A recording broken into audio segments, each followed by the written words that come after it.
Coming to you live from Stuart, Florida, the greatest little town in the world, it's the award-winning, critically acclaimed Get Up and Go show on AM 1450 WSTU.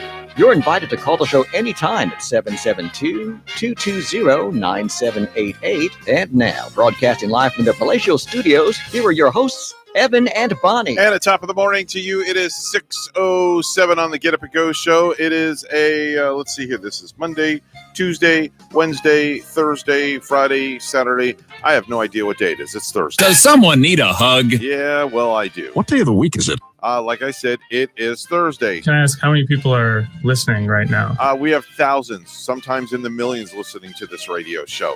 6:07 on the Get Up and Go show. It's now 6:07 a.m. And at top of the morning to you and yours listening, and thank you so much for joining us on the Thursday day of the program. We've got lots in store for you all the way till 9 o'clock in the morning. Joe Catrabone's going to be here from the Chamber. The Stuart Martin giving us an update at 7:30 in the morning later on today. And, of course, we have lots of fun stuff in store for you. Good morning to you, Bonnie. And we say good morning and welcome to a Thursday where the humidity feels high this morning. Did you feel it when you walked outside? No, I checked my hair to see if it was frizzy. And, I don't have that issue, so I don't worry about things like that. You got to use that heavy-duty hairspray that just locks your hair in place. Mm-hmm. We buy it, and I think it's by L'Oreal. It's really tight. I think it's called the Lock Hold or something. Mm-hmm. And whenever I use the hairspray, I walk outside, humidity, rain or not, there's not a hair out of place. There you go. It's all nice and tame for you. Got to keep the hair tame without a doubt. Yesterday was another big day at the stadium. We had the Olympic qualifying games, and we only had one game because we had a rain out. So we had Nicaragua playing the Dominican Republic. Dominican Republic slaughtered Nicaragua, and I mean slaughtered so bad that the 10-run rule became in effect, and they stopped the game because it was a mercy rule. Oh my, that had to be a boring game for most fans then. Well, the Dominican Republic fans were just rabid during the game yesterday. It was just crazy. It was crazy. 10-run rule. I've never seen a 10-run rule in baseball before. Were the fans like rabid dogs, Evan? Yeah, they were like rabid dogs. Final score was 13-3, Dominican Republic over Nicaragua. And then the second game, the nightcap, that was supposed to be Puerto Rico taking on the United States of America. Well, we swam out of the stadium last night. That's all I got to say. So it was like another rainout action. It was a rainout. The game has been rescheduled to 11 o'clock this morning at Clover Park. So if you're listening and you have those tickets, I do believe they're going to be honored for today's game. So make sure and come on out. It is USA versus Puerto Rico. It's going to be a good one. Yeah, it will be a good one for certain. And hopefully United States will take this one and maybe go on to play this weekend coming up. Yeah, the United States team is in the final brackets. They will be playing Saturday at Clover Park. We have 4 teams that are in the final brackets. I don't know what I did with the email that came through in regards to that. In fact, standings, let me hit this little button right here and see if I get my standings. Right now, USA's got the number 1 seed, tied with Venezuela, and Canada and Dominican Republic have the number 3 seed, and we'll have to, they're moving on to what's called the Super Round. It's called the Super Round. That's where they have the playoffs. So it's USA, Venezuela, Canada, and Dominican Republic. They will be playing in the Super Round, and then the final round will be on Saturday. Super Round is on Friday down at Ballpark of the Palm Beaches. And you said that the stadium has been lining up quite nicely with full capacity, right? Well, not full capacity, no. We have been getting about 2,000-3,000 people. Full capacity would be about 8,000 people. Okay, well, yeah. 2,000 or 3,000, that's not so bad, not too shabby. No, it's a good crowd. It's a very, very good crowd. Lots of people on hand, lots of baseball fans, lots of people from different cultures coming to the stadium. It's nice to see the Canadians, the Dominicans, the Venezuelans, the Nicaraguans. So we're getting all sorts of cultures at the stadium. You must hear all sorts of different languages while you're out there. I do. Do you pick up on some of the words and learn some of the words of the different languages? I do because, being half Puerto Rican, I understand the language that the Puerto Ricans speak. You have the Colombians, the Cubans. The language is very similar, between all the different countries. So it makes it kind of understandable, but then again, not understandable. So, but you know what? It's nice to have all the cultures there. I love it. It is. And, I got to hand it to anybody that, takes the time to learn a new language, because like when I hear people around me, maybe that are speaking Spanish, and it's hard for me to really decipher what any of the words are. Right. It's like it's so foreign to me, and learning new languages are hard. But I guess if you, hang around the Spanish speaking or, whatever, the Cubans or whatever language they're going to be speaking, you kind of might pick up on some of the words after a little while. I would not want to learn the language of Japanese or Chinese or Mandarin or anything like that, because I've listened to those people talk. Yeah. And wow, it sounds like it's just like a drunk person talking. Yeah, it's much no harder. Disrespect. Let me just say, and I'm Okay. sorry if anybody's Yeah, if you don't anybody's wanna if offend anybody's yeah if anybody. anybody's Asian or Chinese or from Tokyo or Mandarin or anything like that, I apologize. No harm. I didn't mean anything by it.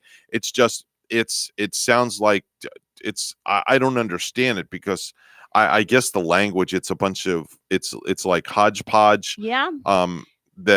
When they talk, so I don't understand, and I'm sorry if I offended anybody. I do apologize. Even like of the German language. Now there's a language where it sounds very okay, so like I don't want to it's hard for me to say it without, I don't want to put down German people, but when I hear the dialogue, isn't it very, very stern? Yeah. Like Yes, stern and almost mean sounding. it is. It is. Yeah. Some It of the is. words are just like shortened and fast and Yeah. Like Wiener Schnitzel. Wiener Wiener Schnitzel. Do you have any Wiener Schnitzel?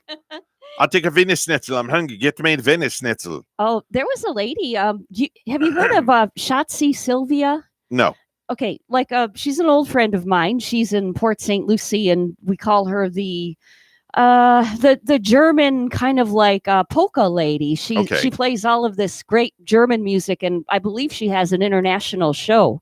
And back at the music radio station, I think they allowed her to maybe have like an hour show on Sunday nights. We call her Schatzi, and I think Schatzi is like friend in German, like mein friend, my friend Schatzi Sylvia. Well, she took me down to a German restaurant quite a few years ago, and it was down by Jupiter. And we had the Wiener Schnitzel, and it was like a lot of meat and potatoes, but she was nice enough where she wanted to treat me to that. Oh wow. Okay, so I'm bringing up something that I'm going to do some translating here. So give me a very short sentence. A short sentence. Yes, give me a short sentence. Okay. Very short. He sat on the chair. He sat on the chair. It's like Dick and Jane. Okay, so I'm going to translate that from English to German. Yes. Sab auf dem Stuhl. See, it sounds hard. It sounds like I'm just saying it nicely. He sat on the chair. Yes, Sab auf dem Stuhl. Yeah. That is, he sat on the chair in German. Oh my Give me another gosh. short sentence. Okay, a short sentence. Yeah, give me another short sentence. I drink coffee. I drink. Okay. Let me hear a coffee in German. Okay, you ready? Yeah. Let's drink coffee. Let's drink coffee. Coffee. They almost, maybe they say the coffee word almost like we say it then. Okay. Let's see. How about shut the door? I thought you were going to say shut the heck up. This should, no. Shut the door. Now, this should sound very stern and direct. Schib die Tür. Yeah. See, that's coming No, from no, a I said German. it wrong. I said it wrong. Schlieb die Tür. Schlieb die Tür. Oh. Yes. Schlieb die Tür. That's how you say that. Schlieb die Tür. Yes. Schlieb die Tür. Then I remember taking 10th grade French class.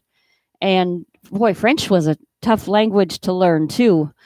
What did they use? A girl, a female was elle, E-L-L-E. And I think wasn't a male, il, Okay. I-L-L, or I think I could have this all wrong. Okay. Let me see here. All I know is parlez-vous français. That's French. All right, so here we go. I'm going to translate. We have a great morning show into German. Okay. Okay. Wir haben ein toll Morgenshow. Oh. Wir haben ein toll Morgenshow. Okay. That means that we have a great morning show. Yeah. In German. That didn't sound so harsh. I think it was the pleasant way that you just said that there. Okay. So now, maybe play. All right. So let me give another command here. Okay. Please get out of my house. Okay. So here's please get out of my house. Okay. This is telling somebody to get out of your house in German. Bitte verschwind aus meinem Haus. Bitte verschwind aus meinem Haus. Oh man, that sounds a little bit stern coming from a man or a woman. Yeah. I would just picture this female actress doing it in German. Yeah. And say that one more time. All right. I'm sorry, it's bite. Bite verschwind aus meinem Haus. Bite verschwind aus meinem Haus. Bite verschwind aus meinem Haus. Schwein. Bite verschwind aus meinem Haus. You do that pretty well. If you do that enough, if you keep reading on it, you might start to speak the German language fluently, Evan. All right, so here's the last one I'm going to do. Okay. I'm going to translate welcome to the Get Up and Go show. Okay, here we go. Welcome. Isn't it welcome? No. With a V? No, it's willkommen. Willkommen is welcome. Willkommen zur auf Stefan und Los Show. Willkommen zur auf Stefan und Los Show. Oh, yeah. That's how you say it. I did have a German friend in Port St. Lucie, too. His name was Carl. Mm-hmm. And on his welcome mat, I think it said welcome, like in German. So I should have known. Okay. I should have known that welcome one. So there's your German 101 lesson. Hooked on phonics for German. Hooked on phonics. Yeah, there you go. So we've now taught people how to speak German. Do you know anybody that actually takes that along in the car, maybe trying to learn a language? And I see the advertisement Hooked on Phonics, and they're listening to it on their cars. Oh yeah, all the time. While they're driving. All the time. People want to learn different languages, and they make what are called audiobooks. They download them to their device. Yeah. And they have the basic words you need, and you learn and you put them together, you form sentences, and away you go. Oh yeah. It's that simple. I think I would probably want to do that if I had to visit Germany or something, or go to anywhere, maybe Mexico, anywhere where I would have to know, or France. Maybe each day we should do a different language and do translations. Yeah. And I can imagine, wow, now you really have me curious here. Hold on. Chinese to, I want to do Chinese to English. Let's see what happens.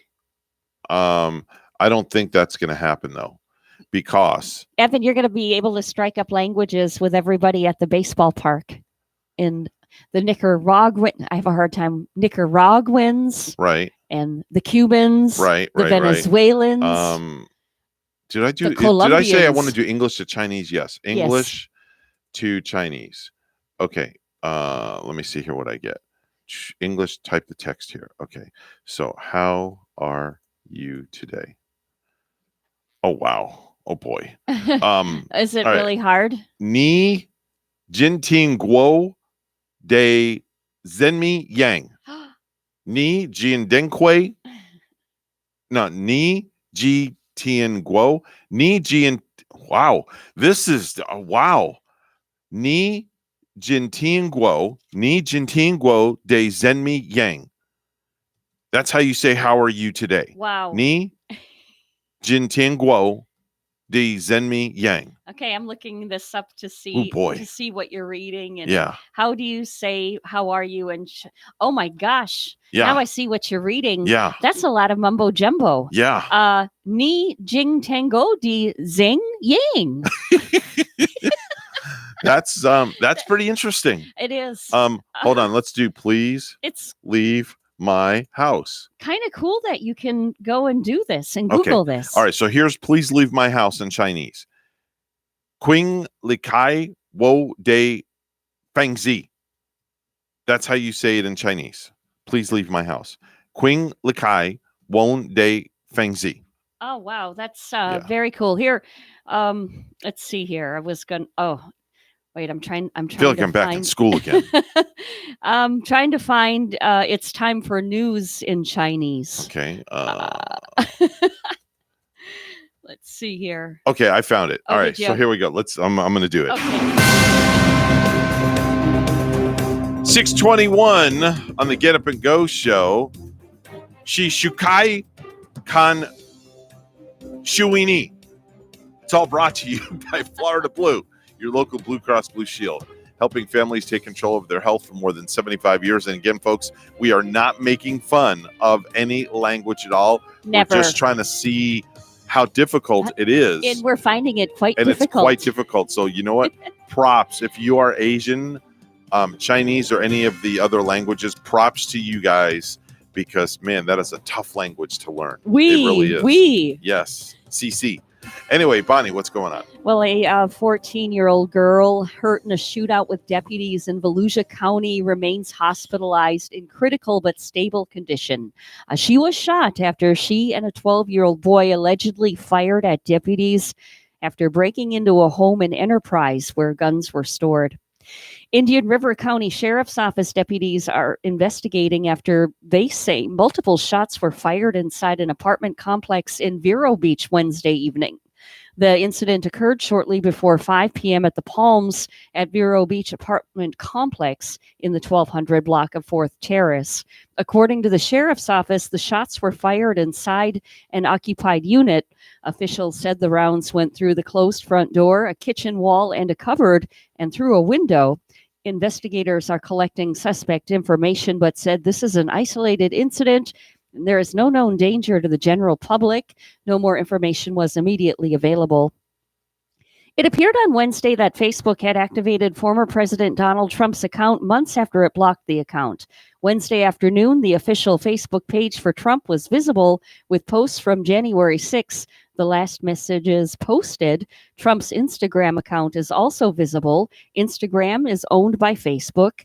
After journalists from BuzzFeed and Vox posted on Twitter that they observed Facebook and Instagram had reactivated the former president's social media pages, Facebook's communications director responded that Trump remains indefinitely suspended. According to reported from the Los Angeles Times, Trump's pages have always been up, but he himself hasn't been able to post to his accounts on Facebook or Instagram since being suspended on January 7. Lastly, for a fifth time, British socialite Ghislaine Maxwell has lost a bid to be freed on bail prior to a November trial on charges that she recruited teenage girls for Jeffrey Epstein to sexually abuse. The Second U.S. Circuit Court of Appeals issued a brief order Wednesday rejecting Maxwell's request. The appeals court had rejected a bail request once before, and her trial judge had thrice said no. Maxwell has been incarcerated since July. She has pleaded not guilty to charges including sex trafficking and conspiracy.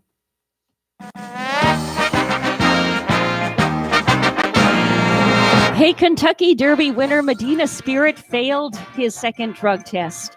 Officials say he had more than twice the legal limit of a steroid called betamethasone in his system. It'll be up to the Kentucky Horse Racing Commission to decide whether to strip him of his Derby win. But Churchill Downs has already banned Medina Spirit's trainer Bob Baffert through the spring of 2023. News Time 6:25. We'll have weather and traffic together next.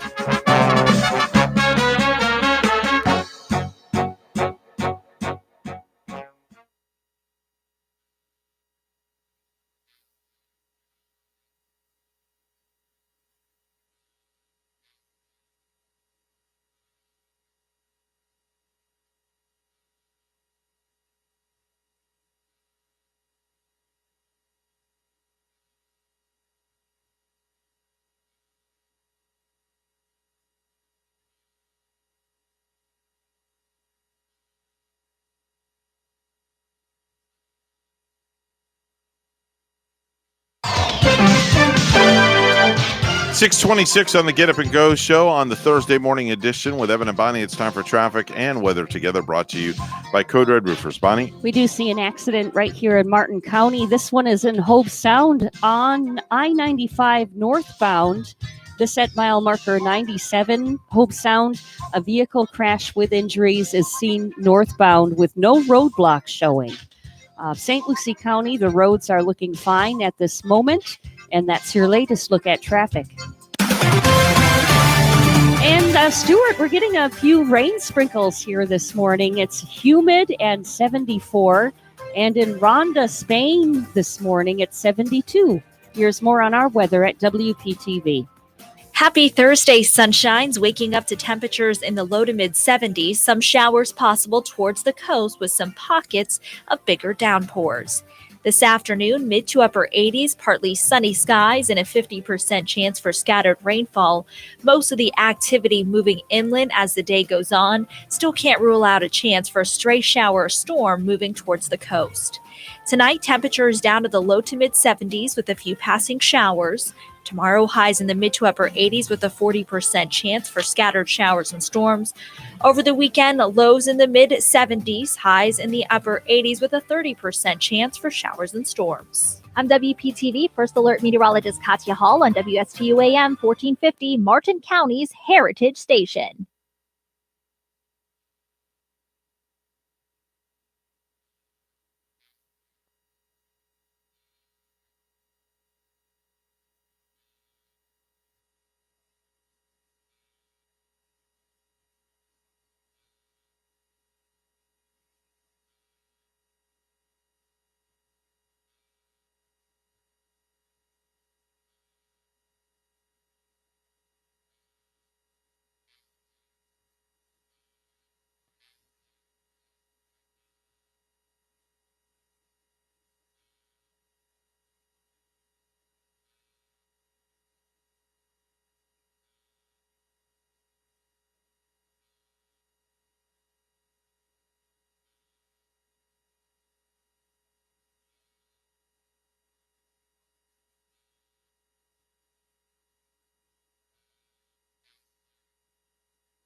Let's get back to the Get Up and Go show. Here's Evan and Bonnie. Time now is coming up on 6:30 on the Get Up and Go show. It's time for viral videos.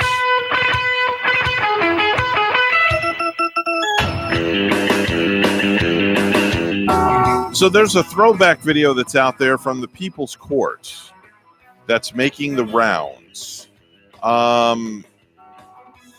It's a guy that was on the People's Court being interviewed after the ruling by the show host out in the hallway area, and he claims D was the one who did the damage.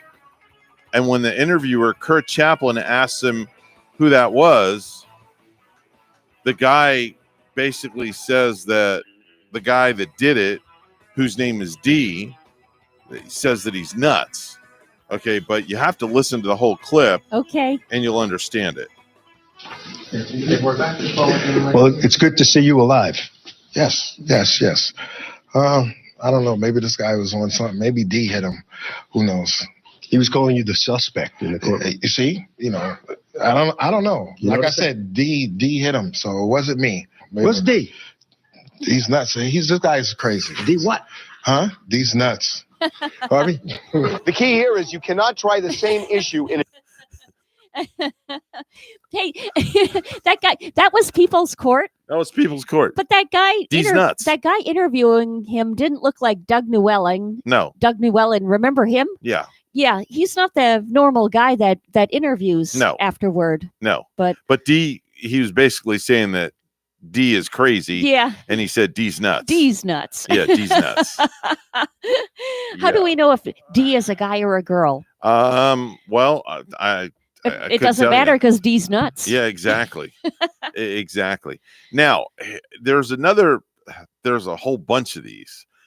Do you remember the guy that shot President Reagan, John Hinckley? Mm-hmm. Okay. He got released to his mother's custody. Yes, he did. He lives with his mother, and he started a YouTube channel, and he's a musician now, and he's posting videos of original songs that he writes. Oh my word. Okay. Yeah. Let's, you got something we can take a little listen? Listen.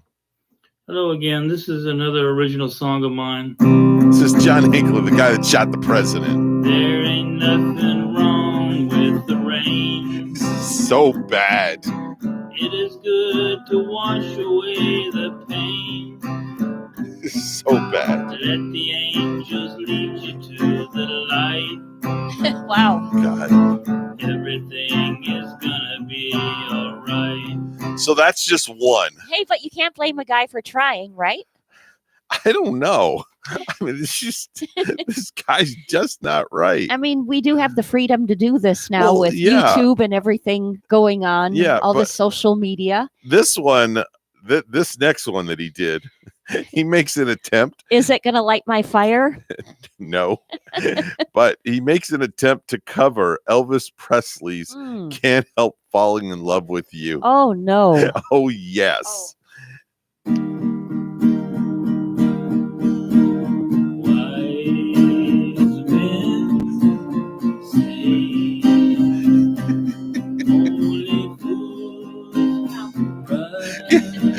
Oh. Where's the dog when you need him? Oh boy.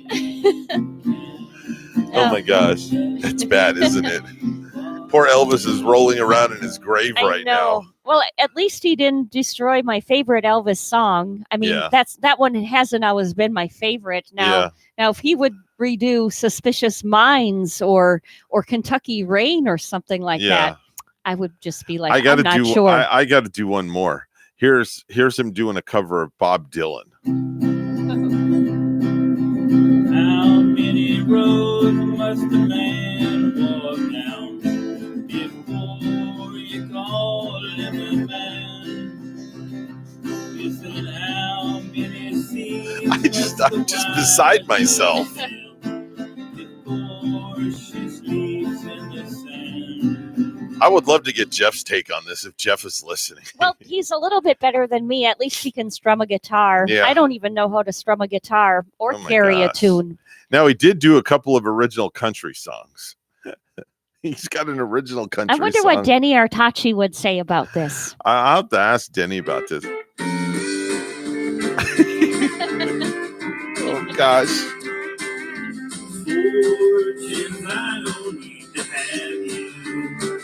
This is an original. He wrote this song. Do I hear a little bit of backup with this? Yes, he's got an instrumental track playing. There's no band there. This one's not so bad. Yeah.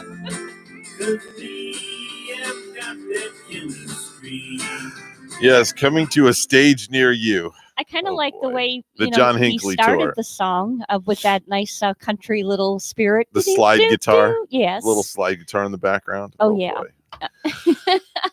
That one didn't sound that bad without the back with the backup singers. So that's what John Hinckley is doing these days. That's the guy that made an attempt to kill President Ronald Reagan. Yeah. A few years ago, they did release him to go live on the condition he lived with his mother, right? Yeah, exactly. I don't know if he's still living with his mother. I mean, he looks like 60 years old now. Wow. So I don't know if his mother's even alive. Well, if she is alive, he's keeping her entertained. Yeah, yes, she doesn't have to pay for a ticket. Some sweet music. Yeah, definitely so. Did you know 1 in 5 people carry a package of gum with them at all times? At all times. Are you one of those? I have it in my car. Yeah. Yeah, I can go out to the car, run and go get it, and bring it in and show you. It's out there. Yeah.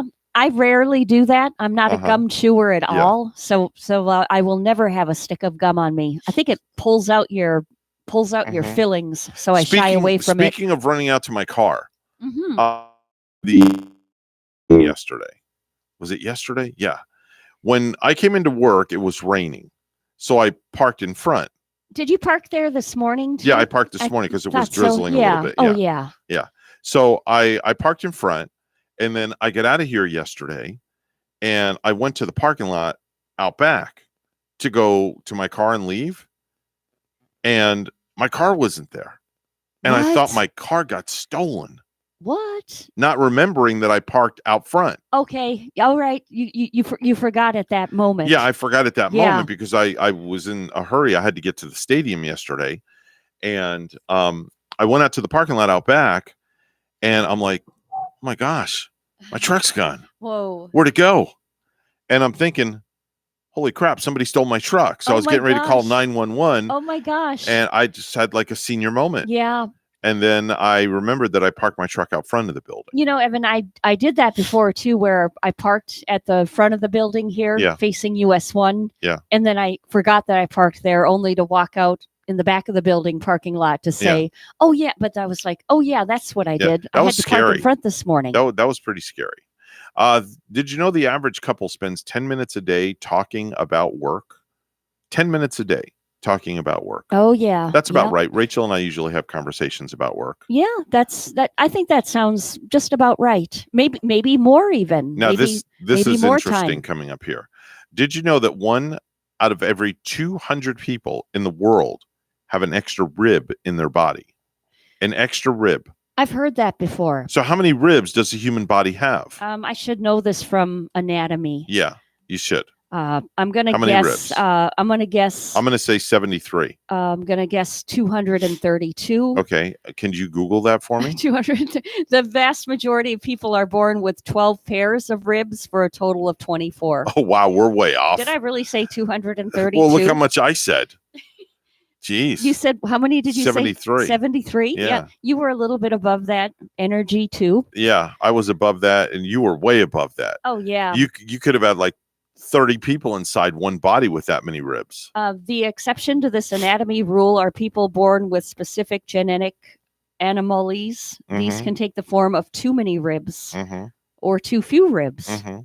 So some people have more than 24, I guess, and there are a few people that might have less. All right, here's a funny fact here. Did you know that in a survey, pet owners were asked this? If you could ask your pet one question, what would it be? What do you think it would be, Bonnie?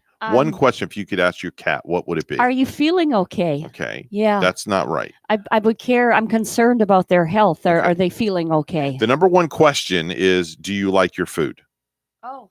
Do you like your food? See, now I wouldn't even bother to ask that because I can clearly tell when they don't like their food. Yeah, they don't eat it. No, they'll just like stick their nose up to it, walk away, maybe eat a tiny, tiny portion of it.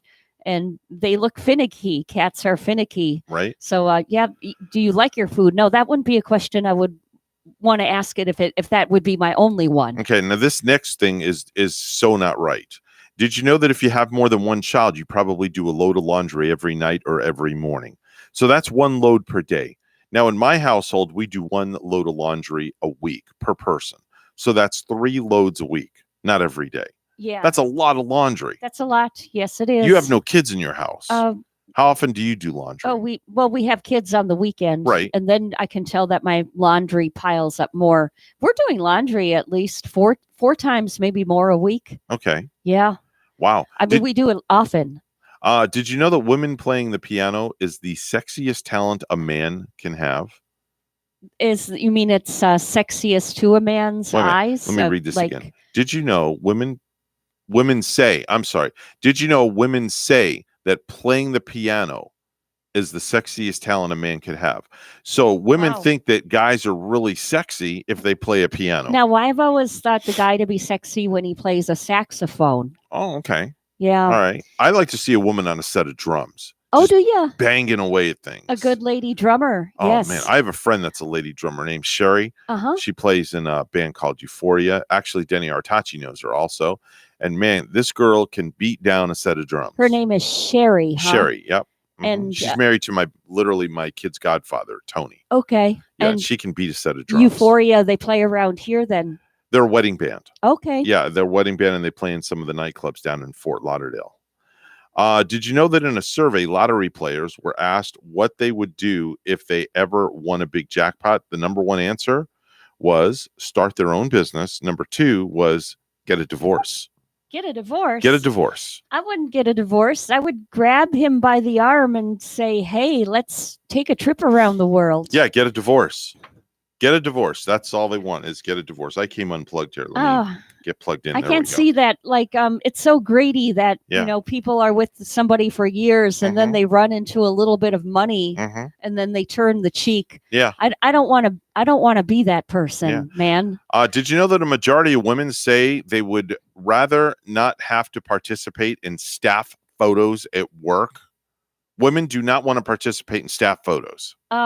Like where they take a group picture as like a staff or just a headshot, maybe your staff photos, your single, like for an ID or a program or something of sorts. Women don't want to participate. I have a horrible one where I work. I don't like the picture that they took. We had to go to, I think we went to Walgreens. Oh, you got a passport photo. And it was a passport photo. And those are the worst. They're like prison photos. They didn't allow you to smile. Yeah, they're like prison photos. Yeah. It kind of, whenever I see that at work, it kind of does remind me of a prison photo. You're right. Now here's something, because you're a movie buff.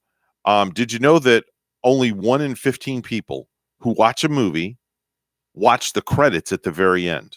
1 in 15 people watch the credits at the very, very end. I'll admit, if I'm at the movie theater and that movie's really good, I'm one of those 1 in 15 who will watch those credits roll. You'll watch the credits roll, but maybe not for the whole while. But I will hang around to see a few of them. Okay. Yeah. I like to see the credits too, because I like to see like who's getting credit for what, if anything at all. Yeah. I think that's pretty cool. Yeah. You want to read some of the names that were behind the scenes? You got this producer, that producer, this manager, that manager, this grip guy, this sound guy, this camera guy, this boom guy.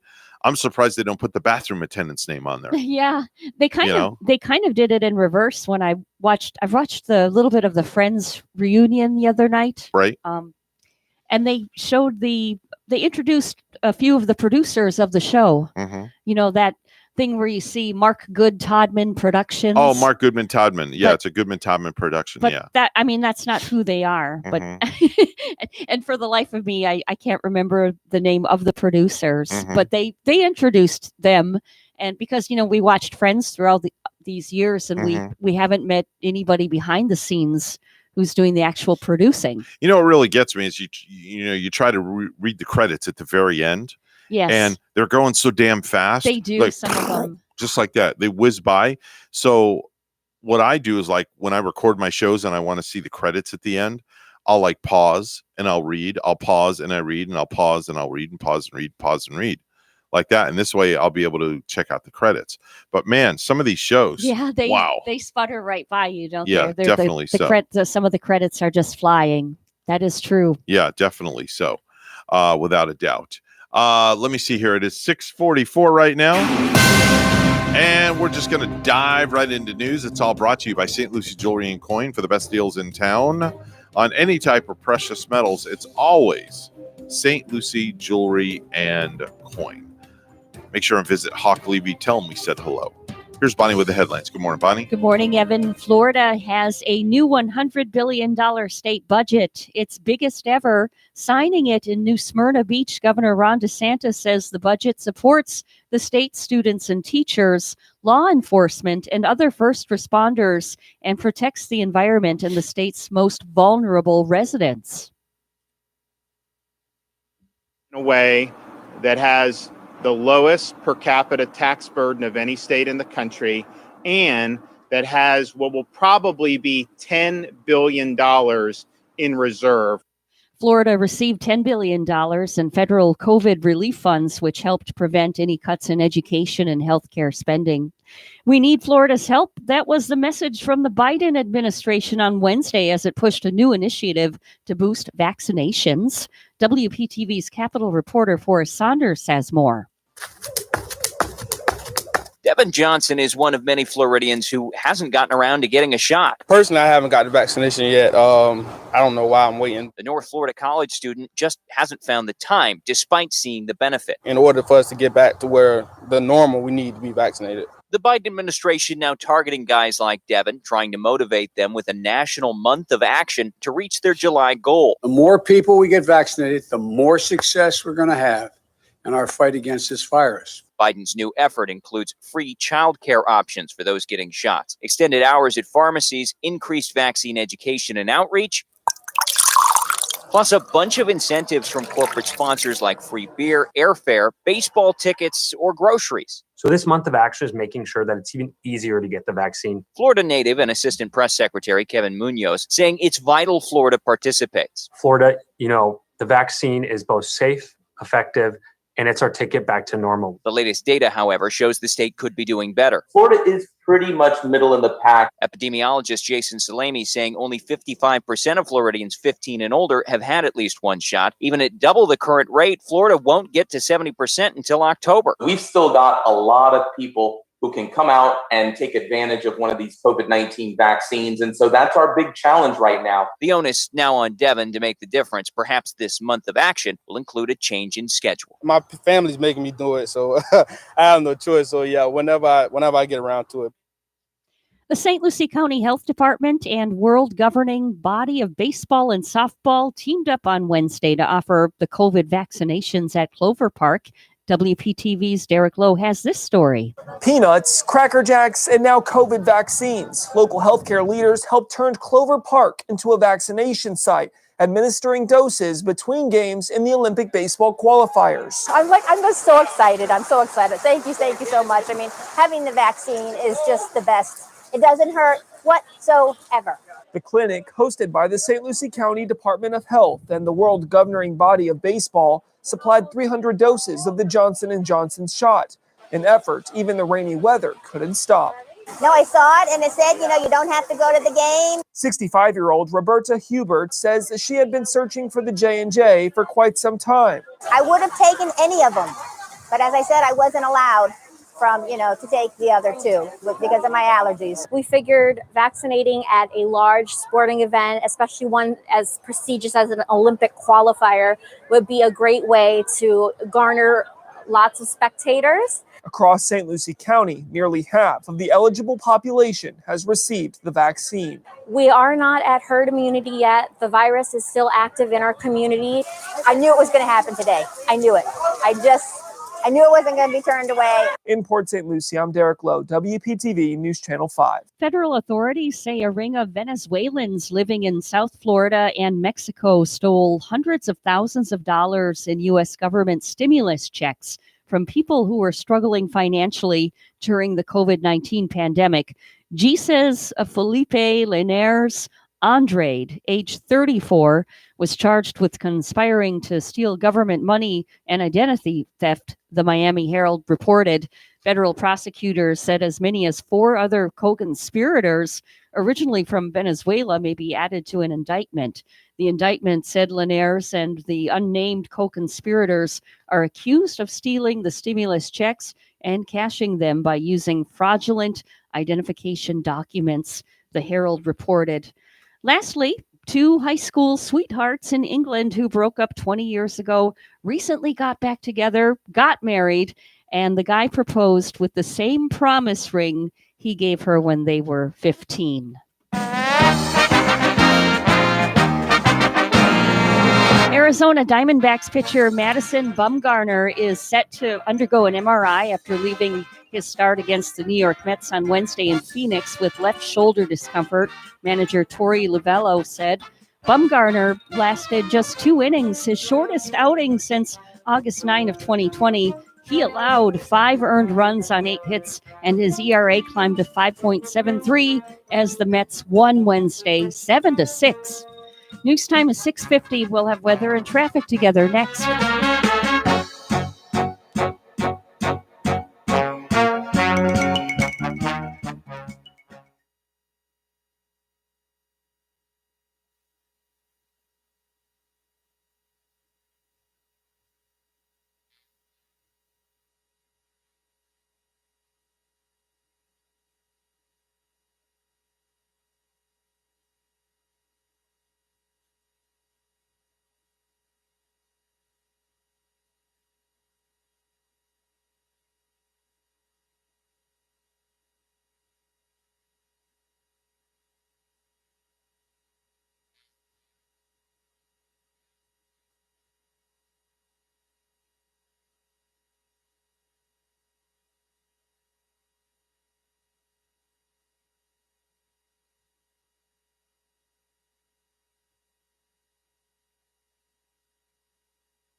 It's 6:52 right now on the Get Up and Go show with Evan and Bonnie. It's time for traffic and weather together. Bonnie, what do you got? We do have one accident, and this is in Hope Sound on the Turnpike this morning. It's northbound in Hope Sound at mile marker 126. There is a vehicle crash with injuries in that area, but there's not any roadblock from the crash. That's your latest look at traffic. Port St. Lucie, we have 72, and in Cordoba, Argentina, it's partly cloudy and 56. Here's our weather at WPTV. Happy Thursday, sunshines, waking up to temperatures in the low to mid 70s, some showers possible towards the coast with some pockets of bigger downpours. This afternoon, mid to upper 80s, partly sunny skies and a 50% chance for scattered rainfall. Most of the activity moving inland as the day goes on. Still can't rule out a chance for a stray shower or storm moving towards the coast. Tonight, temperatures down to the low to mid 70s with a few passing showers. Tomorrow, highs in the mid to upper 80s with a 40% chance for scattered showers and storms. Over the weekend, lows in the mid 70s, highs in the upper 80s with a 30% chance for showers and storms. I'm WPTV First Alert Meteorologist Katya Hall on WSTU AM 1450, Martin County's Heritage Station.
Let's get back to the Get Up and Go show. Here's Evan and Bonnie.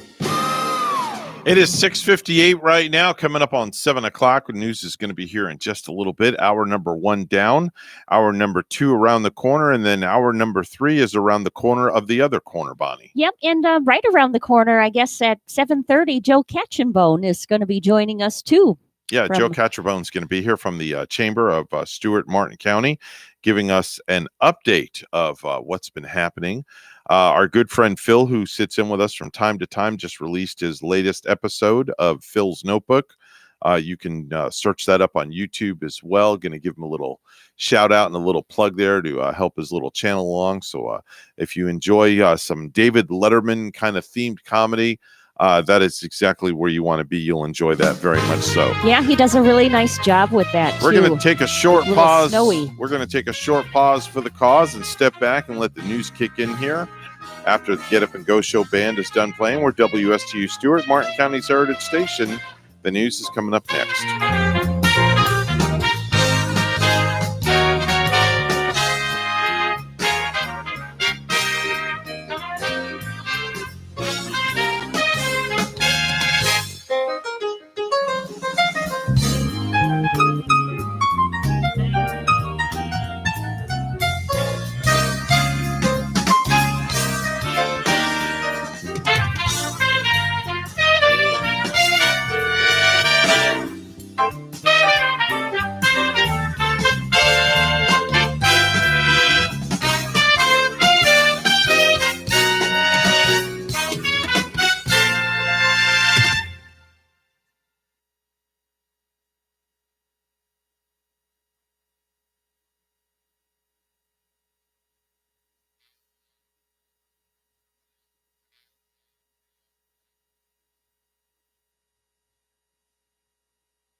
to you live from Stuart, Florida, the greatest little town in the world. It's the award-winning, critically acclaimed Get Up and Go show on AM 1450 WSTU. You're invited to call the show anytime at 772-220-9788. And now, broadcasting live from their palatial studios, here are your hosts, Evan and Bonnie. Oh, thank you very much, Madam Announcer. It is Thursday, June the 3rd, 2021. Definitely so. If you don't take another drink today, you're going to be drunk for 6 months. Wow. Okay. Well, let me go in the refrigerator and get one. What are the things that you're most ashamed of? I can't discuss those on radio. What are you so angry about? Well, I got lots to be angry about, lots to be happy about. It's 7:07 this morning. It's now 7:07 a.m. That's right. 7:07 a.m. on the Get Up and Go show with Evan and Bonnie. We are here, I was going to say 7 days a week, but we're here 5 days a week. Yeah, it's it's good to at least have a couple of mornings off where we can, kind of sleep in. Of course, my sleeping in on Saturday is usually till about maybe 6 o'clock a.m. or 5:20. Mhm. That's sleeping in for me. Yeah, I have no idea what sleeping in is all about. I haven't slept in forever in a day. You haven't been sleeping lately, have you? No, I haven't. Just like busy running here, running there. I got a lot of things going on, under a lot of pressure about a lot of things with the Olympics going on this week at the stadium, but that's okay. We'll get by and we will survive. Let's do some birthdays and anniversaries. News on the radio. Happy birthday. Happy birthday. Happy birthday. If you're celebrating a birthday today, June the 3rd, happy birthday to you. What do you got for me, Bonnie? That's exactly what I have if you're celebrating happy birthday. Rafael Nadal, the tennis superstar, who's beaten Roger Federer 10 out of 14 times they've played in the Grand Slams finals, is 35 years old today. 35 years old for Rafael Nadal. Life Jennings is 43. He's an R&B singer. Is his name Life or is it Leaf? I don't know how to pronounce it. L-Y-F-E. I just go Life. Okay. Life, Leaf, Loaf, Loof. When you said Jennings, I was wondering if he was related to Waylon Jennings or maybe the son of Waylon. I don't know. Couldn't tell you. And what kind of singer is he? R&B. An R&B singer? Yeah. I'll have to look him up to see if he would be the son of one Waylon. The stereophonic singer Kelly Jones is 47 years old today. Anderson Cooper, the guy that has the Pee Wee Herman haircut on TV. Yeah, he kind of does have that going, doesn't he? Yeah, he's got the Pee Wee Herman haircut going. Does look like a little teepee or something going on. He is 54 years old today. 54 years old. I don't think that Life Jennings is the son of Waylon Jennings. Oh, you looked it up? Yeah, I did. It's really not showing that. American R&B soul singer, singer-songwriter, record producer. All right. And doesn't look like he is the son of Waylon. There you go. But he has something, some musical goodness going on in his own right. Mm-hmm. James Purefoy is 57 years old today. That's Mark Anthony on HBO's Rome, serial killer Joe Carroll on The Following, and the guy who hires Joel Kinnaman to solve his own murder in the Netflix series Altered Carbon. Dan Hill is 67 years old today. It's a Canadian pop genius, Sometimes When We Touch. Do you remember that song? Yes, Sometimes When We Touch. It was like right around 1978 or 79 or some sort of thing, wasn't it? Was any part of England Dan and John Ford Coley or something like that? Dan Hill? Yeah, Dan Hill, 67 years old today. Let me find out. Let me look it up. Okay. While you're doing that, Susie Quattro, 71 years old today. That's Leather Tuscadero on Happy Days. She also sang the 1978 smash Stumbling In. I remember that one too. Susie Quattro, I'm Stumbling In. Denise Williams, 71 years old today. Biggest hits were Let's Hear It for the Boys, It's Gonna Take a Miracle, and Family Ties. Those were some, yeah, she was the voice on of the Family Ties opening, wasn't it? What would we do, baby, without us? That's it. What would we do, baby? There you without go. us? Keep going. I'll just step out and you can keep singing. Just keep on going. And I'll let you sing to everybody. And that was just like a very good show. It was. And you know what? I think you're right. I think Dan Hill had been a part of the whole England Dan and John Ford Coley thing. I think he was part of that. Yeah. Chuck Barris, celebrating a birthday in the heavens, the TV genius who developed the dating game, the Newlywed Game, and the Gong Show. He passed away in 2017, celebrating a birthday in the heavens. Tony Curtis, Jamie Lee Curtis's dad, Passed away in 2010, celebrating a birthday in the heavens. Maurice Evans, Dr. Zaus, the orangutan in Planet of the Apes. Celebrating a birthday Did you in get the into heavens. those back in the day? Nope. The Planet of the Apes? No, I don't like watching a bunch of monkeys on TV. My brothers did. I know Yeah. they had the shows on or the movies from time to time, and then they had a new release of the Planet of the Apes. Of course, I wasn't interested in seeing that at the box office, Mhm. not being a fan of it when I was young. The pianist from Leonard Skinner passed away in 2009, celebrating a birthday in the heavens. How about Superfly, Freddy's Dead, Pusherman? Who do you think of when you hear those? Superfly Yeah. and Freddy's Dead. Uh-huh. These are all songs. Nightmare on Elm Street. Nope. Curtis Mayfield. Oh. Curtis Mayfield, R&B star. Oh yeah. Passed away in yeah. 1999. He passed away? Yep. I didn't know that. Yep. And the president of the Confederacy during the United States Civil War, the one and only Jefferson Davis, celebrating a birthday today. He passed away in 1889. Wow. Now, today is a great day because it is National Moonshine Day.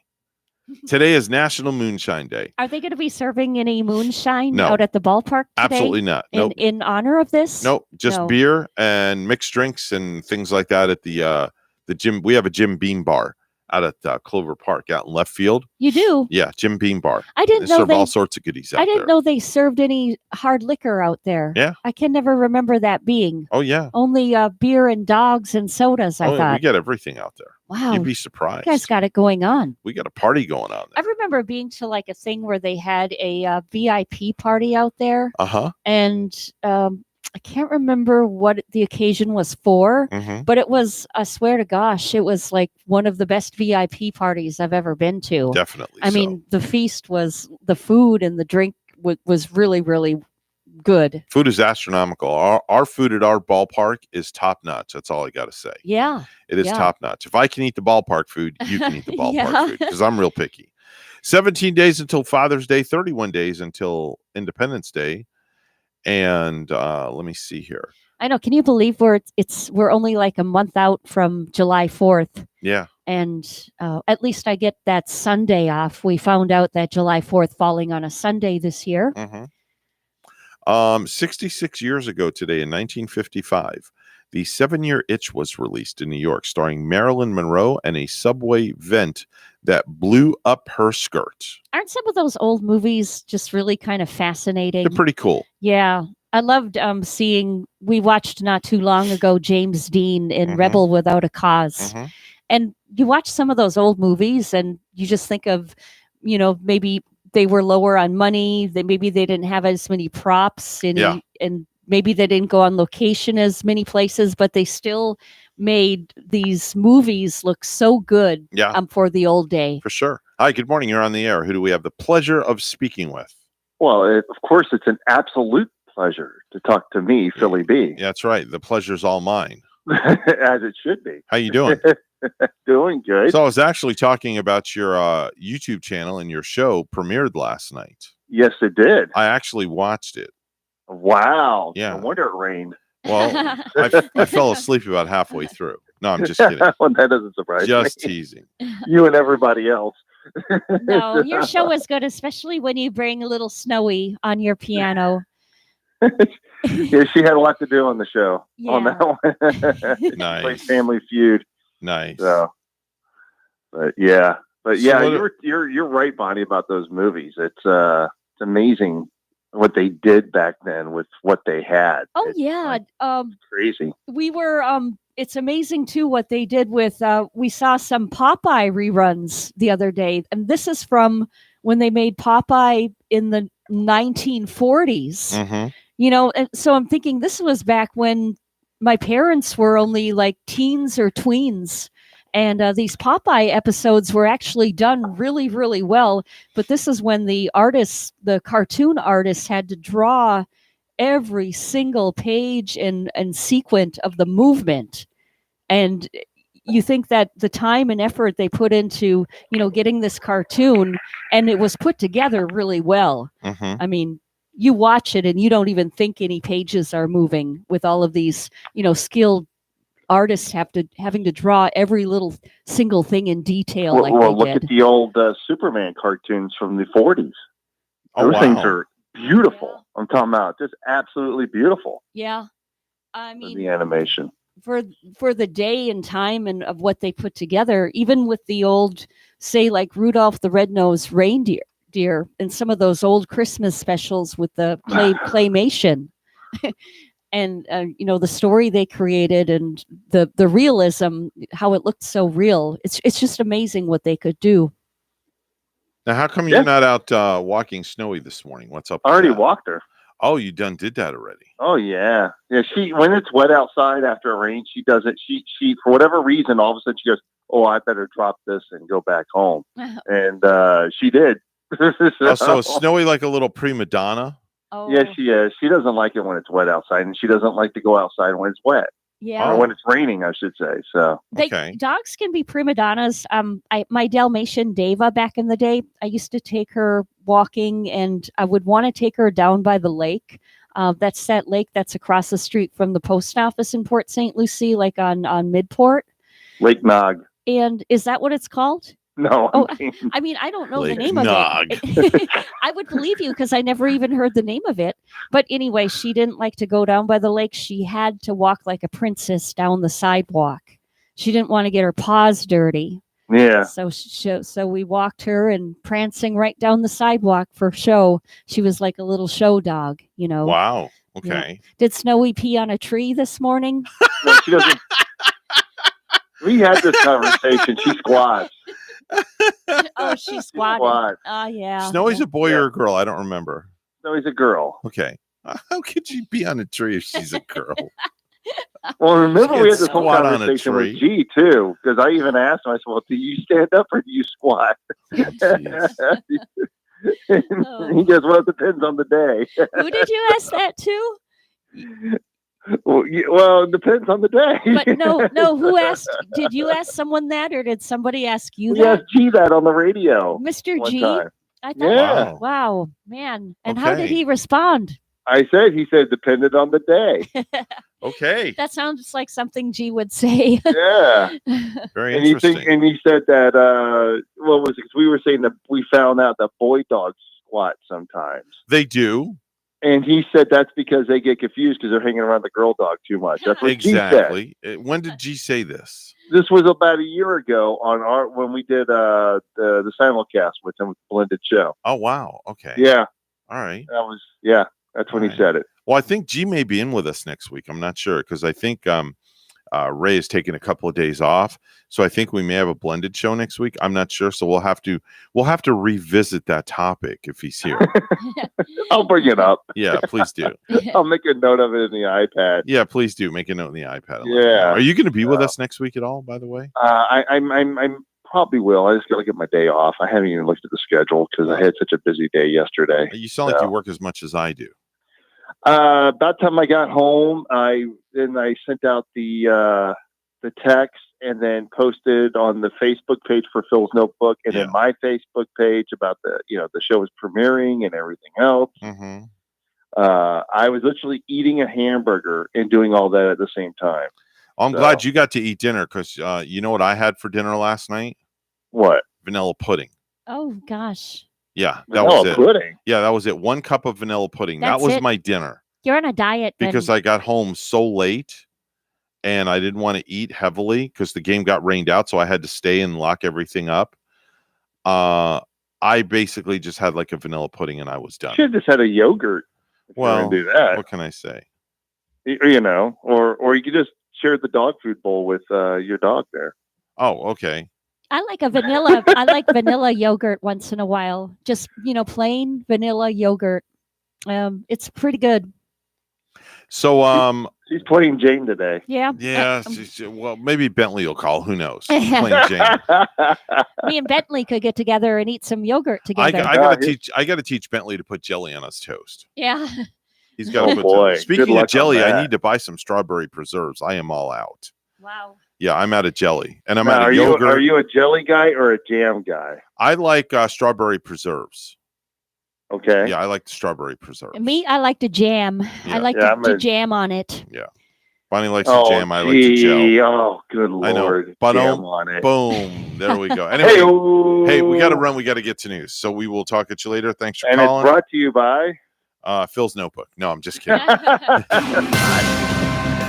News is brought to us this morning by Florida Blue, your local Blue Cross Blue Shield, helping families take control of their health for more than 75 years. That's a long time. Here's Bonnie with the headlines. Good morning, Bonnie. Good morning to you, Evan. Florida has a new $100 billion state budget, its biggest ever. Signing it in New Smyrna Beach, Governor Ron DeSantis says the budget supports the state students and teachers, law enforcement, and other first responders, and protects the environment and the state's most vulnerable residents.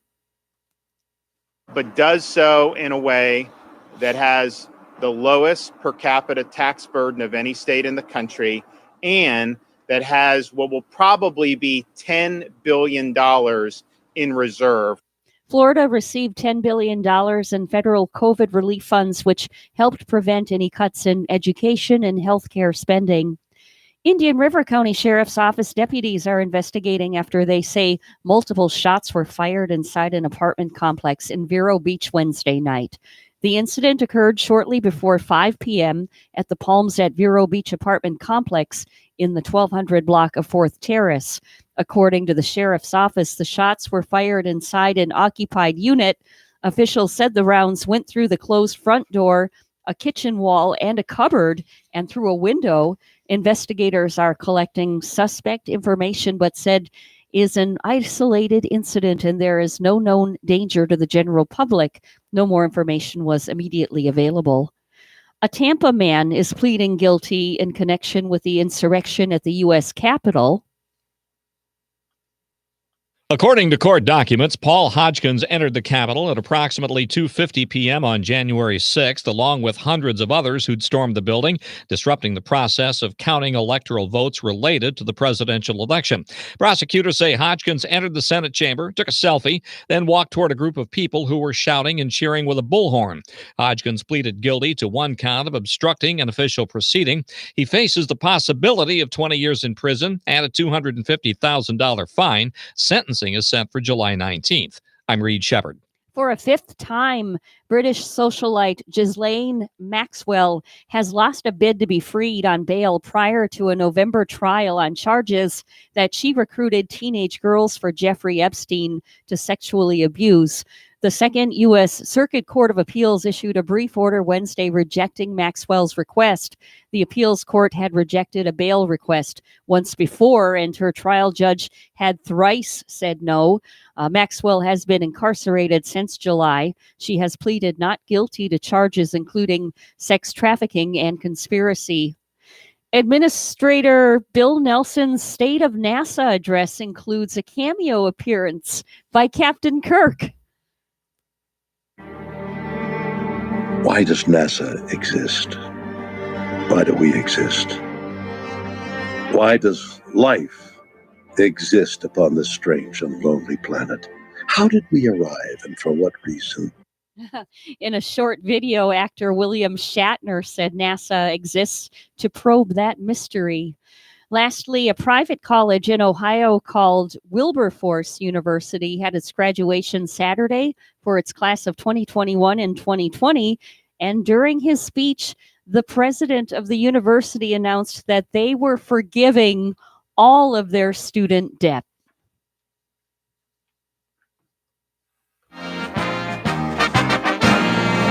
Duke's Mike Krzyzewski, who is the winningest coach in Division I men's basketball history and has led the Blue Devils to 5 national championships in his 41 seasons, will retire after the 2021-22 season. The university announced this yesterday. My family and I view today as a celebration, Krzyzewski said in a statement. Our time at both West Point and Duke has been beyond amazing, and we are thankful and honored to have led 2 college programs at world-class institutions for more than 4 decades. Wow. Our news time, 7:26, and we'll have weather and traffic together for you next.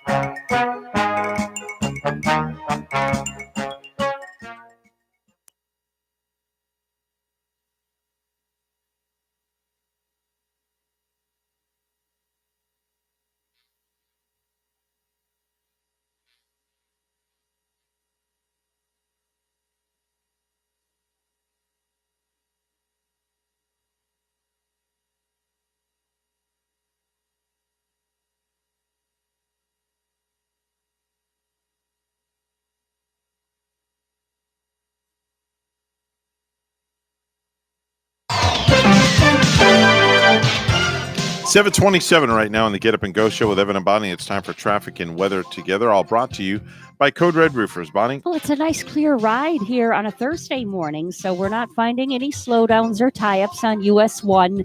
Major highways, they look clear throughout Martin County and St. Lucie County. But, if you see something, say something. You can always give us a call right here at 220-9788 at 220-WSTU. 73 degrees. We have a few rain showers this morning, too, here in the Stewart area. And in Windsor, Vermont this morning, it's a cool 61. Here's our forecast at WPTV. Happy Thursday, sunshines, waking up to temperatures in the low to mid 70s. Some showers possible towards the coast with some pockets of bigger downpours. This afternoon, mid to upper 80s, partly sunny skies and a 50% chance for scattered rainfall. Most of the activity moving inland as the day goes on. Still can't rule out a chance for a stray shower or storm moving towards the coast. Tonight, temperatures down to the low to mid 70s with a few passing showers. Tomorrow, highs in the mid to upper 80s with a 40% chance for scattered showers and storms. Over the weekend, lows in the mid 70s, highs in the upper 80s with a 30% chance for showers and storms. I'm WPTV First Alert Meteorologist Katya Hall on WSTU AM 1450, Martin County's Heritage Station.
If you have a suggestion for the show, we would love to hear from you. Send us an email to WSTUmorningshow@gmail.com. Now let's get back to the Get Up and Go show. Here's Evan and Bonnie.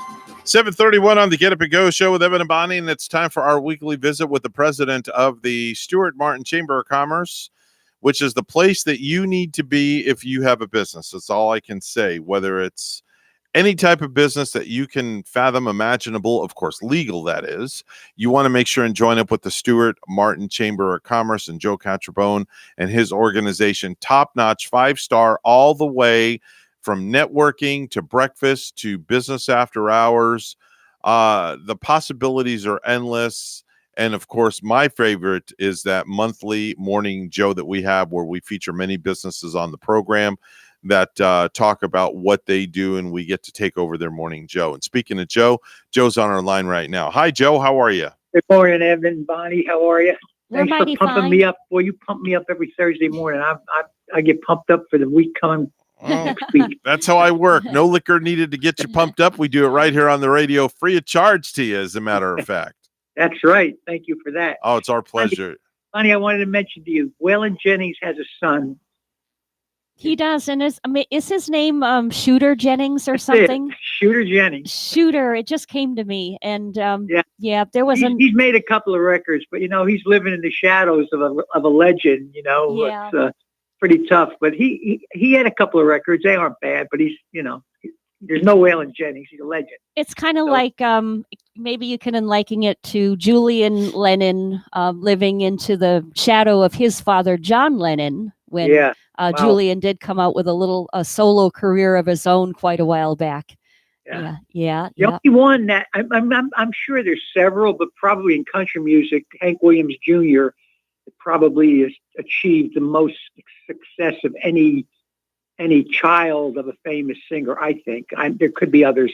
I'm not sure, but in my time listening to country music, Hank Jr. Hank Jr. certainly comes to mind. You're right, Joe. Yeah, that's for sure. So what's been going on lately at the chamber? We're busy. I've talked about Career Connect Martin County, the program that the county has asked us to put together to provide leadership in the job market. We're going to be offering internships, paid internships. So we've got all those plans in place. We've met with all 5 county commissioners. We've, of course, coordinated this with George Stokas, who's the deputy county administrator, who came to us and asked us if we would head up this program. It's all 5 chambers. It's the Economic Development Council. It's the Business Development Board. It's all of the nonprofits, including United Way, which of course is probably the granddaddy of all nonprofits here in Martin County. But we were the victim of this shortage of employees. So Tuesday we had a breakfast scheduled, and there's no sense in mentioning your venues. It's not their fault. It just things happen. But we had a breakfast scheduled Tuesday morning. We had 125 reservations, including our legislative delegation, Senator Harrell, Representative Overdorf, and Representative John Snyder, as well as a few mayors from around town. We had a really good crowd coming. And we get a call Saturday from that venue and said, sorry, we need to cancel your breakfast. We don't have any kitchen help. Yeah. What? Oh, man. Oh, my gosh. You talk about scrambling. Cindy and Amy and wow. Got on the phone. Now, of course, first and foremost, we had to try and find a venue on Saturday for Tuesday to serve 125 people breakfast. Oh my gosh. Can you imagine? And Joe, I saw a news story just last week where I think some of those restaurants too, and they were showing these ones down in the Palm Beaches where some of these employees that do come to work are putting in maybe some 60 hours or so a week. Yeah. They're wearing them out. Yeah. Those people who are willing to work are being worn out. It's really a dire situation, but thankfully, Monarch came through for us. So they were able to serve us a buffet breakfast, which was great. But now we had to notify 125 people on a holiday weekend. So we, of course, sent out a blast email and said to those people, please respond so that we know you have been notified. And right. I think we had 47 who responded. So we got on the phone and we start making phone calls, and we were able to reach every one of the people and pulled the breakfast off at Monarch. Thanks, I'm forever grateful to them. They're a great venue. Anyway. Now you have the luncheon coming up there too on June the 8th, we right? Do, yeah, and Michael Ehrenberg from CBS will be giving us his annual weather or hurricane forecast, which he's been doing for us probably for the last 7 or 8 years. Last year, of course, we couldn't do it because of COVID. So yeah, Michael will be there, and he always is interesting. He's entertaining. He's very personable and a good friend of the chamber, and he loves Stewart and Martin County. So he'll be our guest at the luncheon. We'll probably, hopefully, have 125, 130 people there. Wow. So, yeah. So it was kind of here we are trying to address this employee shortage, and we got caught up in it, unfortunately. That's crazy. But it all worked out. You were speaking earlier of Morning Joe, and so we're trying to get back to some sort of normality. So in June, I think the only Zoom meeting we have in June is the 17th virtual Morning Joe. Is the only Zoom meeting, I believe.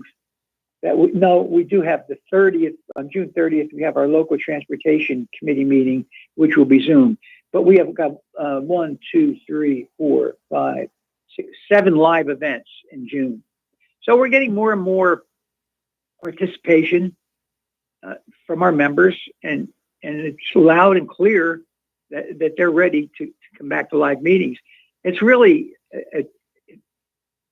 it's really strange now to be without a mask. You know, I so many times I've pulled up to Publix to run in to get something and run in, and I get there and I forget my mask and have to go back to the car. I've done it in various venues many times.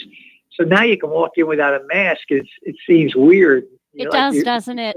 Like you forgot something, you know? Yeah. I think, it's funny because like I'm still wearing my mask, and I don't know if I just got so used to doing it. I guess I like to walk through a Publix or somewhere now and, maybe not to offend people. So I just put it on. I think that's going to be, I think there's a certain percentage of people that are going to continue to do that, Bonnie. You got your shots, didn't you? And I didn't. Maybe, and that's probably why I just don't do it either, because like I'm not vaccinated. So, I have to look out. You did. Look out for myself and look out for others a little more, probably because I am not vaccinated. Yeah, I got mine. I got the one and done deal. I got the J&J. Yeah. You had a little bit of a reaction, didn't you? I think you said no. I had nothing. I had zero zip zilch. My wife, now on the other hand, she got the Moderna, and the second shot kicked her butt to the curb. I remember. I knew you mentioned it. Yeah. I couldn't remember you or your wife. Yeah, it kicked her butt to the curb, and then my son. He got a little sick too, didn't he? Yeah, he got a little sick, but not as bad as the wife did. But my wife said that she would have rather have had death than the way she felt. That's how bad it was. But her temperature, didn't it get up to like 104? Yeah, 104 and a half. Yeah. Oh my God. Yeah. Well, neither Barb nor I, neither one of us had any reaction. A little soreness in the arm, but that was better. I did notice, but it's hard to tell.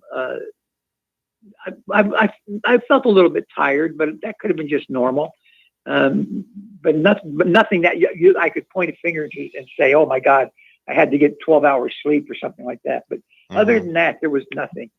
Yeah. So it's an interesting scenario we're in now with so many people. I spoke to a couple of people yesterday who said, "No, I'm not getting it. It's not proven. Nothing's proven yet." Yeah. And now they're saying that one of the maybe it was Johnson & Johnson has a high rate of residual sickness or something like that. But ours Moderna is done. We're over with. Now, I don't know. There's been talk about a booster shot. I don't know if that's with the Moderna or with the Johnson & Johnson or what. But whatever it is, it is. So say I'm not really familiar with a booster shot. Like what's why do people have to get a booster shot once they get vaccinated once? Like they got to keep redoing it or something then? No, I think, Bonnie, the insinuation was that the first go around wasn't potent enough. And they had to boost it a little bit. But I don't know that. It's what it is. It's boosting it up. I think that's what I interpreted the reason for it. Okay. And I'm not sure which shot it was. It was just I heard a snippet on the news about a booster shot, and I never picked up whether it was. I know it wasn't all of them. It was a specific, and I think it may have been Johnson & Johnson, but I'm not sure. Yeah. Yeah. Joe, I got a question for you. Sure. let's talk a little bit about any new business that's come in the last week. Yeah, we had a little bit of a slow week, Evan. You know, we were closed on Monday, and we had a little bit of a situation here. Cindy fell down the steps at the breakfast on Tuesday, and so we wanted to, in fact, she's having an x-ray taken this morning, so we were kind of short-handed, and Amy had to stay close to the office, so she didn't get out much. But anyway, she did get a new member, Clean Sweep Pest Control. Wyatt Bronson is the operator here in Stewart. So, but she's got 4 or 5 in the works that she'll be able to get through this coming week, and I'll be able to give you a more detailed or a longer list next week. We hope she's going to be all right. Yeah, really. Yeah, Yes. she came in yesterday for a little while. She's banged up pretty good, but she was going for an x-ray this morning at 9:30. So just be safe, you know. Yeah. But anyway, she, like I said, she was in yesterday. She came in for a couple hours, and she's having an x-ray taken this morning. Will be in later this morning. So she's okay. If you looked at her, you wouldn't realize that. It's amazing. I figured she was going to be all black and blue, and I can't remember the name of it, but she uses this cream that supposedly lessens the blemish from a black and blue mark. Oh, yeah. Really? So, Wow. Yeah. Huh. I had never heard of it before, but she told me about it yesterday. It- So you you know, rub it on yeah. if you get a bump or a bruise, you rub it on, and it eliminates. She had very few black and blues on her. But Oh, good. You know, you never know where you're going to take a fall. Like, true story, when I was in the Walmart in St. Lucie West, right? And when they first put in the flooring, like those new brown kind of like a fake wooden flooring by the clothes and in the clothing, I was wearing these funny pair of shoes, and I just kind of like went sliding across on that flooring, and all of a sudden I was down on the floor looking up at some clothes. well, you know, as Cindy said, the worst part of it is so embarrassing. You know, you know, the sheriff happened to be going down the stairs just alongside of her, and Sheriff Snyder was? yeah, Oh, no he was kidding. he was at the lunch. Oh, wow. Oh. Okay. So he was, and of course Patrick, Cindy's husband, was right alongside of her. So, but you know, as I had already left, and she said the worst part was she was so embarrassed. Yeah. know? I mean, have you ever done that before? You've like fallen. I've Oh, walked yeah. out of like a Yeah. storefront one time I tripped into a rain puddle, and I fell face first with fortunately my hands caught before I hit my face on the pavement. But Oh. you look up to see who saw me, and you're hoping that nobody saw or witnessed that. Yeah, you're Wow. not about your injuries. You want to know about who saw you. Yeah. That hurts worse than the injury itself. Yes, yeah, that's what Cindy said. I'll go over a few events with you. We have time. Yeah, sure. Go ahead. We got a few minutes to kill. Sure.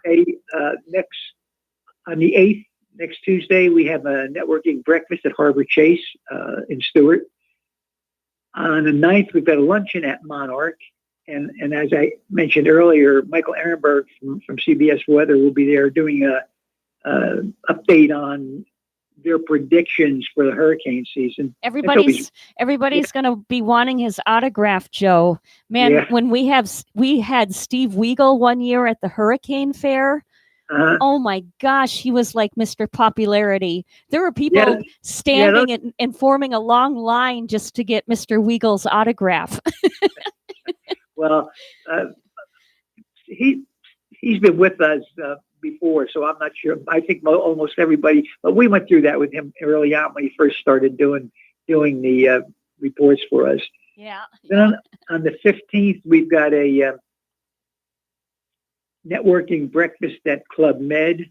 On the 16th, we've got a business after hours at the Grove Pizza and Cucina Wine Bar on Hope Sound. Mm-hmm. Of course, we've got our virtual Joe on the 17th. We've got another networking breakfast sponsored by the Better Business Bureau here at the Chamber on the 22nd. 29th, we got another breakfast at Martin Funeral Home on Canner Highway. And then the 30th, we've got a local government and transportation committee meeting via Zoom. So we got to have a pretty busy month leading into the summer months. Things usually slow down, but it doesn't seem like it's slowing down, which is a good thing. I think everybody's kind of tired of being cooped up. And of course, Evan, you and I will have to wish each other happy Father's Day on the 20th. Oh, are you kidding? That's a gimme. That's a definitely gimme without a doubt. If we've got a people want business expo coming up in July. We'll talk more about that later on. But that July 21st is our business expo at St. Mary's Episcopal Church. So that'll be our first kind of event since the pandemic started. If people want to reach you, how do they get a hold of you? Well, please call me at 772-287-1088. My extension is 108. Happy to speak with you. Or you can go to our website, www.stuartmartinchamber.org. All right, very good. That's Joe Catcherbone. He heads up the Stuart Martin Chamber of Commerce. Always a pleasure to have you on the show, Joe. Greatly appreciate it very, very much. My pleasure. Thank you, guys. Have a good weekend. All right, you have a great weekend as well, Joe, and we'll talk to you soon. Bye-bye. Have a great day.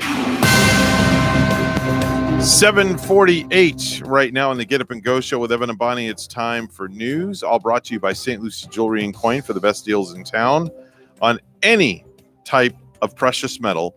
It's always St. Lucie Jewelry and Coin. Bonnie has the headlines. Good morning, Bonnie. Good morning, Evan. A 14-year-old girl hurt in a shootout with deputies in Volusia County remains hospitalized in critical but stable condition. She was shot after she and a 12-year-old boy allegedly fired at deputies after breaking into a home in Enterprise where guns were stored.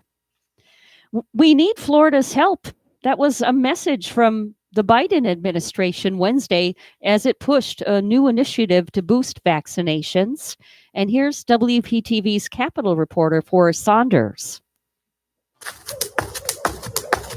Devin Johnson is one of many Floridians who hasn't gotten around to getting a shot. Personally, I haven't got the vaccination yet. I don't know why I'm waiting. The North Florida college student just hasn't found the time, despite seeing the benefit. In order for us to get back to where the normal, we need to be vaccinated. The Biden administration now targeting guys like Devin, trying to motivate them with a national month of action to reach their July goal. The more people we get vaccinated, the more success we're going to have in our fight against this virus. Biden's new effort includes free childcare options for those getting shots, extended hours at pharmacies, increased vaccine education and outreach, plus a bunch of incentives from corporate sponsors like free beer, airfare, baseball tickets, or groceries. So this month of action is making sure that it's even easier to get the vaccine. Florida native and Assistant Press Secretary Kevin Munoz saying it's vital Florida participates. Florida, the vaccine is both safe, effective, and it's our ticket back to normal. The latest data, however, shows the state could be doing better. Florida is pretty much middle in the pack. Epidemiologist Jason Salemi saying only 55% of Floridians 15 and older have had at least one shot. Even at double the current rate, Florida won't get to 70% until October. We've still got a lot of people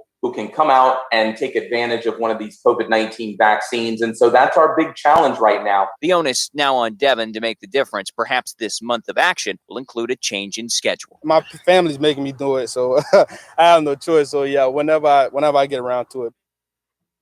In Martin County, an uptick in development coupled with some schools already exceeding capacity has some school officials wondering how the district will accommodate the growth. One possibility, transforming Dr. David L. Anderson Middle School to Anderson High. The concept played out in a school board meeting Tuesday during discussions of enrollment projections and redistricting. No change as radical as remaking Anderson Middle into a high school would happen until after evaluation of school boundaries by a boundary advisory committee, board members said. Well, lastly, Amazon says it will no longer test job seekers for marijuana use. The e-commerce giant, which is the second largest private employer in the U.S. behind Walmart, is making the change as several states legalize cannabis. In March, a New York man sued Amazon, saying the company rescinded his job offer at an Amazon warehouse because he tested positive for marijuana. That came even though the city banned employers from testing job applicants for marijuana last year. Amazon said it will continue to test workers for other drugs and conduct impairment checks on the job, and it said some roles may still require a marijuana test in line with Department of Transportation regulations.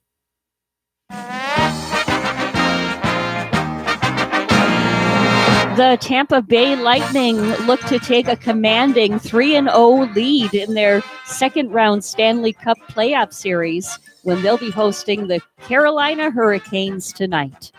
News time is 7:52, and we'll have weather and traffic together next.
$7:53 right now on the Get Up and Go show with Evan and Bonnie. It's time for traffic and weather together. Bonnie, what's going on? It's a nice and clear drive on a Thursday morning, and we're not seeing anything happening on our roadways here in Stuart, major highways included, and in St. Lucie County, things are looking terrific too this morning.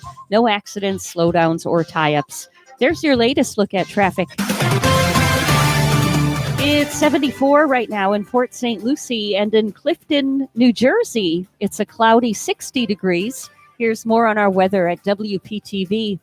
Happy Thursday, sunshines, waking up to temperatures in the low to mid 70s. Some showers possible towards the coast with some pockets of bigger downpours. This afternoon, mid to upper 80s, partly sunny skies and a 50% chance for scattered rainfall. Most of the activity moving inland as the day goes on. Still can't rule out a chance for a stray shower or storm moving towards the coast.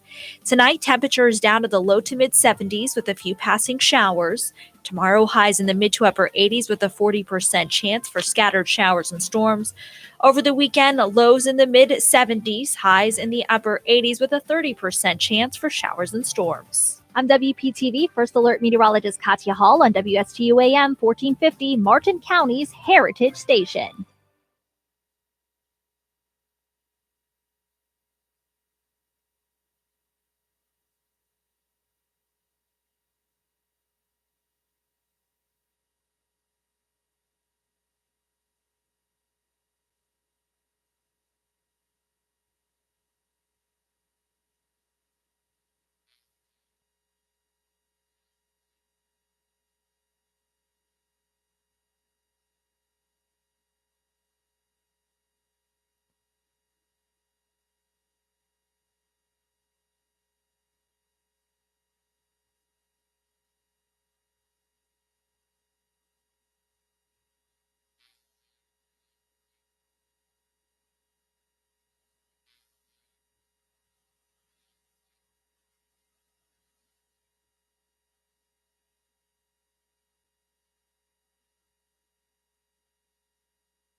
Coming to you live from Stuart, Florida, the greatest little town in the world.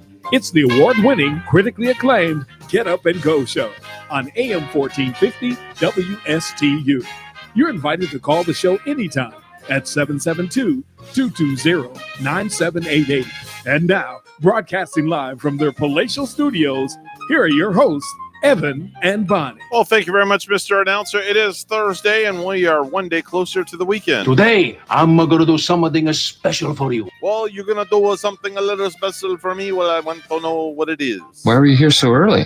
I'm here early because I am required to be here early. That guy is the coolest guy in the universe. Well, I'm glad I'm pretty cool in your eyes, and I think I'm pretty cool in a lot of other people's eyes. It's 8:08 this morning on the Get Up and Go show. It's now 8:08 a.m. Yeah, 8:08 a.m., and we are 1 hour away from little secret. There could be a live concert on the radio this morning at 9:06, Bonnie, with Denny Artachi. I wonder what kind of, wonder if he's bringing in some people and maybe some other musicians in town. Nope, not at all. Not at all. Oh, it's Denny solo. Just Denny solo. He's going to be singing tracks. He's going to be singing to tracks, and he's going to be doing a tribute to his dad, which I think is really cool. That's going to get a little bit sentimental, no? Yeah. His mean, dad used to love, his dad loves Sinatra, so he's going to be singing a lot of the Sinatra tunes. Denny gave, and I have them all here ready to go for him. Yeah, Denny did give us a CD a while back. I've been listening to that on my car radio. I've got a CD player in the Toyota, which I'm loving. I do. You actually have a CD player? That's a shock. Yeah, so on my way to the store the other day, I looked at the CD and, it's a fine-looking picture he has, on the cover. And I thought, okay, I'm going to put in Denny. Denny does Sinatra. And it's I'm enjoying it. I think he does very well. Very good. Very, very good. Yeah. Time now is 8:09. It's time for some stupid news. Now it's time for Stupid News, It's so stupid and awesome. where we ask the important questions. Are some people too stupid to live? Why are people so stupid? Are you effing stupid? So let's go to the great state of Nebraska, where police arrested a Denver man who is in Nebraska after they pulled him over for tailgating another vehicle. Now, it turns out the tailgating person had 181 pounds of Marijuana in his vehicle, stored in large duffel bags in the cargo area. Oh, my. The overwhelming odor kind of tipped off the police, who then searched the vehicle. The driver, he's 37 years old, named Robert Jones, was arrested and held in the Hamilton County Jail for possession of marijuana more than 1 pound and possession with intent to deliver. So is that marijuana kind of permeating the air and maybe making the police officers high first? Yeah, probably.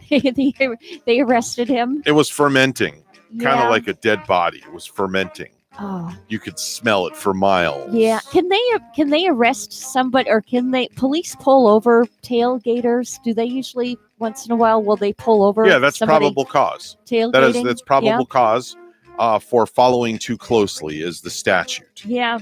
I'd have to sometimes- double check with Bosio on that one. Sometimes when somebody's like tailgating me, that's when Yeah. I'm wishing a police officer would be watching. I could call Bosio and ask him the statute on that right now. Because, Yeah. as soon as he sees the phone number, he knows it's us calling. He'll know it's you, right? Yeah, he knows. He has it programmed Yeah. in his phone. So maybe we'll call him later on this morning, Okay. closer to 9 o'clock. Anyway, let's head up to Vero Beach, Florida, where police arrested 41-year-old Tyler Warden after he used pizza as a weapon. Guy uses pizza as a weapon. Yep, that's right. You heard me correctly. He was charged with battery after he hit his 20-year-old daughter in the face Oh my. with a slice of pizza. That's so childish like. Police responded to the disturbance at the victim's home, discovered the young woman had what looked to be tomato sauce on the left side of her face. Wow. Now, inside the resident's front door, the ground was covered with pizza toppings, according to the arrest affidavit. My, oh my. Could you imagine a Yeah. 41-year-old, supposed to be a Yeah. mature man, Yeah. tossing a slice of pizza on his daughter's face? The victim, who is his daughter, told police that her father came home Sunday to drop pizza off. But when she told Warden, which is her dad, that she was not feeling well and asked him to leave, he began arguing with her. When the woman sought to close the door, her dad allegedly threw a pizza slice at his daughter, striking her in the face. Oh, boy. She called 911 and officers arrived, and they questioned the girl's father, who admitted to throwing the pizza. And to top it off, they smelled booze on his breath. Oh, yeah. He was released from custody after posting a $500 bond and has been ordered by a judge to have no contact with his daughter. Oh, wow. I wonder for how long he can't have Temporary restraining order. So it's Okay. at least 2 weeks. Uh-huh. Yeah. Yep, that's going to happen. Don't throw pizza at your kid. I've never thrown a pizza at any of my kids. No. I don't highly suggest you do that. No. Not a good thing. You could take somebody's eyeball out with a sliced pizza. Yes, you could. Which wouldn't be good. A server recently shared a story about a customer who did something and it went viral. A guy came in and spoiled his date ordering. Wait a minute, this is not making any sense. All right, let me try to make sense of this. Okay. A server recently shared a story about a customer who tipped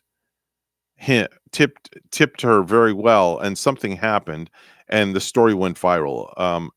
And let me read into this. Hold on. Okay. When the bill came, the guy insisted on paying. It came to $289, and the guy tipped $100, and that was generous. So it's almost 35%. Very generous. Yeah. Not long after that, he ran back into the restaurant, demanding that they reduce the tip to $20, which is only 7%.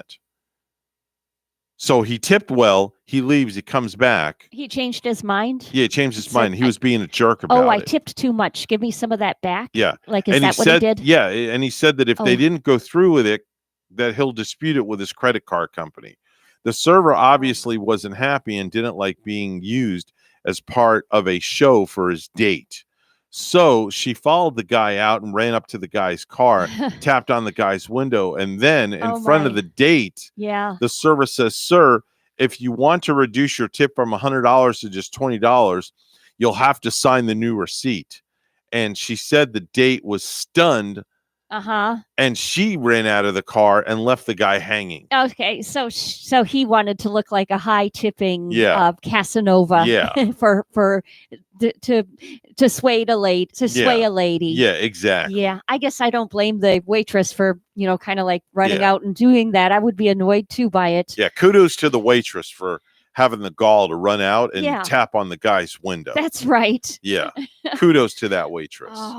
39-year-old Carl Stewart is a drug dealer who used an encrypted message board called EncroChat to hook people up with drugs like heroin and cocaine. Now, he was also a fan of Stilton cheese, which is kind of a local thing in the town that he lives in. It can only come from one of 3 counties in England. This cheese. Oh, it's a rare kind of cheese.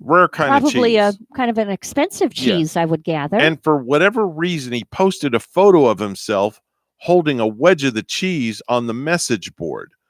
Unfortunately for the guy, the authorities had recently infiltrated the site and they saw his Stilton cheese photo. And amazingly, they were able to get his fingerprints from the image and then match them to the ones they had on record. Fingerprints from the image? Yeah. What? Yeah. What kind of technology is that? I don't know, but he was sentenced to 13 and a half years for what he did. Fingerprints from the image. Yeah. That's no cheesy story. Yeah. There's a 53-year-old person named Lee Bowman of Sioux City, Iowa, who talked to his neighbors on Saturday last week and asked them to mow his lawn for him. Now, it's not clear if they'd done it before or what, but a day later, they still hadn't mowed the guy's grass, and he completely freaked out. Now, he went to their house to see why it was taking so long for the neighbor to mow his lawn.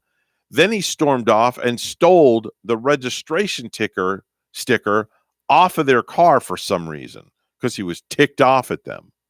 But he wasn't done just yet. Next, he grabbed a bunch of sticks and plywood and dumped it next to one corner of their house and set the whole damn place on fire. What happened to a little knock on the door and just a simple question like, why didn't you mow my grass yet? Luckily, the firefighters put it out and nobody was hurt, but it caused thousands of dollars in damage. Man. Now, when police talked to him, he played stupid and said he noticed his neighbor's house was on fire, but didn't call 911 because it was none of his business. He eventually copped out to everything and admitted to, quote, making a mistake. Firefighters knew some sort of accelerant was used to start the fire, and when they asked him about it, he said he used gasoline that he got from the lawnmower that the next door neighbor was supposed to use to mow his lawn with. It's not clear if it was the neighbor's mower or his own, but he's facing charges for first-degree arson and second-degree criminal mischief. Yeah, he should be facing some charges for that, yes. Anything with fire and hurting your neighbor's property. Note to self, Bonnie. Yes. Never go to the neighbor's house and steal their gasoline and try to start a fire because you will get caught. Yeah, that's one crazy neighbor. That is one crazy, whacked out, 100% absolutely nutty neighbor. It would be time to build a fence. Build a fence is an understatement. How about put up a concrete wall? Yeah, I would say. Time now is 8:19. It's time for the Precious Metals Report. It's all brought to you by St. Lucie Jewelry and Coin. Gold is opening up at $1,889.90 an ounce. Silver opening up at $27.64 an ounce. That's the Precious Metals Report, and it's all brought to you by St. Lucie Jewelry and Coin.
$8:20 on the Get Up and Go show with Evan and Bonnie. Want to thank Palm City Charlie for just calling in and letting us know that there should be a law against stupidity. Well, I agree with Palm City Charlie on that, Bonnie.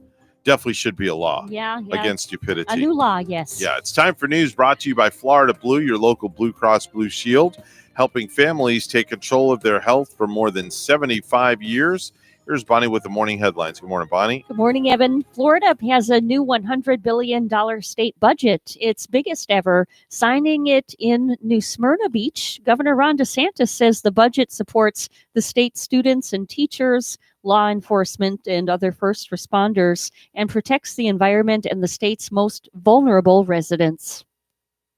But does so in a way that has the lowest per capita tax burden of any state in the country, and that has what will probably be $10 billion in reserve. Florida received $10 billion in federal COVID relief funds, which helped prevent any cuts in education and healthcare spending.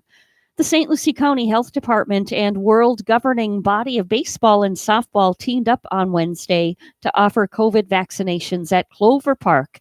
WPTV's Derek Lowe has the story. Peanuts, Cracker Jacks, and now COVID vaccines. Local healthcare leaders helped turn Clover Park into a vaccination site. administering doses between games in the Olympic baseball qualifiers. I'm just so excited. I'm so excited. Thank you so much. I mean, having the vaccine is just the best. It doesn't hurt whatsoever. The clinic, hosted by the St. Lucie County Department of Health and the world governing body of baseball, supplied 300 doses of the Johnson & Johnson shot, an effort even the rainy weather couldn't stop. No, I saw it and it said, you don't have to go to the game. 65-year-old Roberta Hubert says that she had been searching for the J&J for quite some time. I would have taken any of them, but as I said, I wasn't allowed to take the other two because of my allergies. We figured vaccinating at a large sporting event, especially one as prestigious as an Olympic qualifier, would be a great way to garner lots of spectators. Across St. Lucie County, nearly half of the eligible population has received the vaccine. We are not at herd immunity yet. The virus is still active in our community. I knew it was going to happen today. I knew it.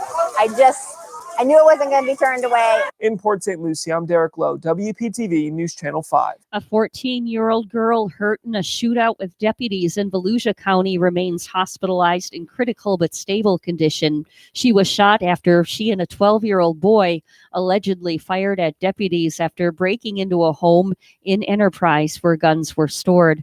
Indian River County Sheriff's Office deputies are investigating after they say multiple shots were fired inside an apartment complex in Vero Beach Wednesday night. The incident occurred shortly before 5 p.m. at the Palms at Vero Beach apartment complex in the 1200 block of 4th Terrace. According to the Sheriff's Office, the shots were fired inside an occupied unit. Officials said the rounds went through the closed front door, a kitchen wall and cupboard, and through a window. Investigators are collecting suspect information, but said this is an isolated incident and there is no known danger to the general public. No more information was immediately available. The Okeechobee Music and Arts Festival is returning to Florida next year. The 4-day multi-genre music, art, and camping festival at Sunshine Grove is scheduled for March 3 through the 6th, 2022. Organizers announced this on Tuesday via news release. No musical lineup has been released yet, but a limited time pre-sale for festival tickets and camping passes starts today. And if you would like to find out more, you can go to okeechobeefest.com. Lastly, 1 in 9 people have seen a physical fight break out over a board game, according to a new survey. And the games that start the most fights are Monopoly, Uno, Sorry, Scrabble, and Jenga. 75% of people said they like their game nights in general, but 41% specifically said they really enjoy winning. The Boston Celtics announced Wednesday that Danny Ainge is retiring and coach Brad Stevens is being promoted to president of basketball operations. The Celtics will start a search for a head coach to replace Stevens, and Sid Ainge will work with the team on the transition through the offseason. Our news time is 8:25. We'll have weather and traffic together next.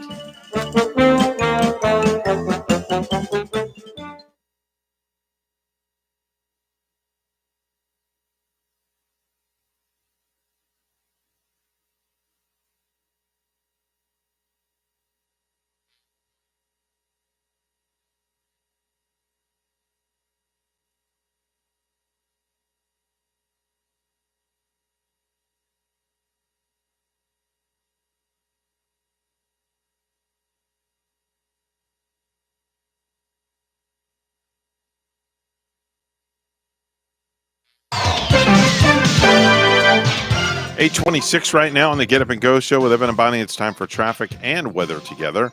All brought to you by Code Red Roofers. Bonnie? And we're just bringing up the latest highway report, and we're taking a look right now. It looks like on the Turnpike southbound in Hobe Sound at mile marker 128, there is an accident in that area with the left lane being blocked on the Turnpike southbound Hobe Sound area. And there's your latest look at traffic. It's 76 right now in Stewart, also 76 in Jensen Beach. Here's our weather at WPTV. Happy Thursday, sunshines. Waking up to temperatures in the low to mid 70s. Some showers possible towards the coast with some pockets of bigger downpours. This afternoon, mid to upper 80s, partly sunny skies, and a 50% chance for scattered rainfall. Most of the activity moving inland as the day goes on. Still can't rule out a chance for a stray shower or storm moving towards the coast. Tonight, temperatures down to the low to mid 70s with a few passing showers. Tomorrow, highs in the mid to upper 80s with a 40% chance for scattered showers and storms. Over the weekend, lows in the mid 70s, highs in the upper 80s with a 30% chance for showers and storms. I'm WPTV First Alert Meteorologist Katya Hall on WSTU AM 1450, Martin County's Heritage Station.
You're listening to the Get Up and Go Show with Evan and Bonnie on Martin County's Heritage Station, AM 1450 WSTU. Now let's get back to the program with Evan and Bonnie. 8:30 right now on the Get Up and Go Show with Evan and Bonnie, and it's time for our daily dose of space in another place with the one and only Randy Siegel. Good morning, Randy.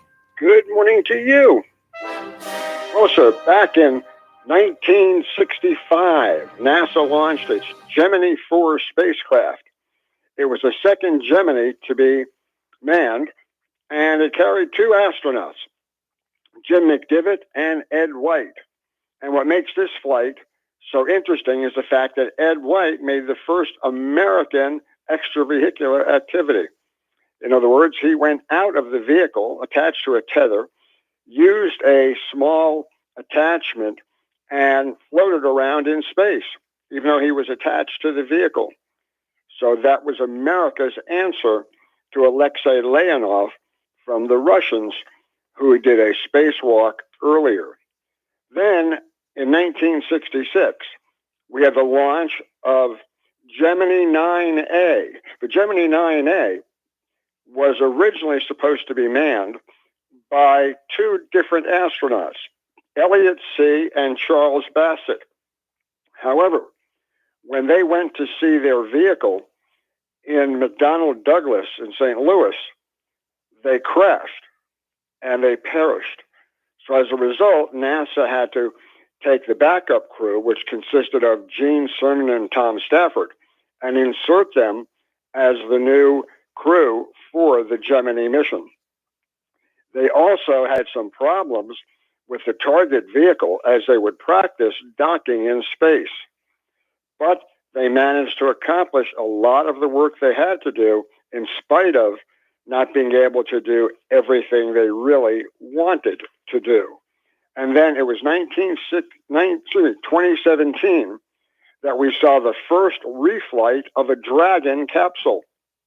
It was a Dragon that was previously used in 2014 that they finally decided to send back up into space. That comes at a rather interesting time because you're going to see the Dragon vehicle being launched today. Today's launch of Dragon will take place at 1:29, and they will fly to the space station carrying a new set of solar arrays, among a lot of other equipment, to the International Space Station. The weather gods are currently saying that there's only a 40% chance of violating the weather conditions for launch. The same thing will exist tomorrow if they should have to step down and delay the mission. SpaceX yesterday was going to have a static firing, but that static firing of the vehicle never took place. And they say it's not necessary for them to have a static firing of the engines because they have been tested many times over and they're not concerned about flying it. It'll also be a debut for a new first stage. Usually, SpaceX uses a reusable first stage, but in this case, it's a brand new one. The engines are not new. However, the rocket is new. So you're not going to see the soot on the outside. It'll be pretty gleamy white when they have that launch. And again, that launch is 1:29 to be exact for the launch to take place today.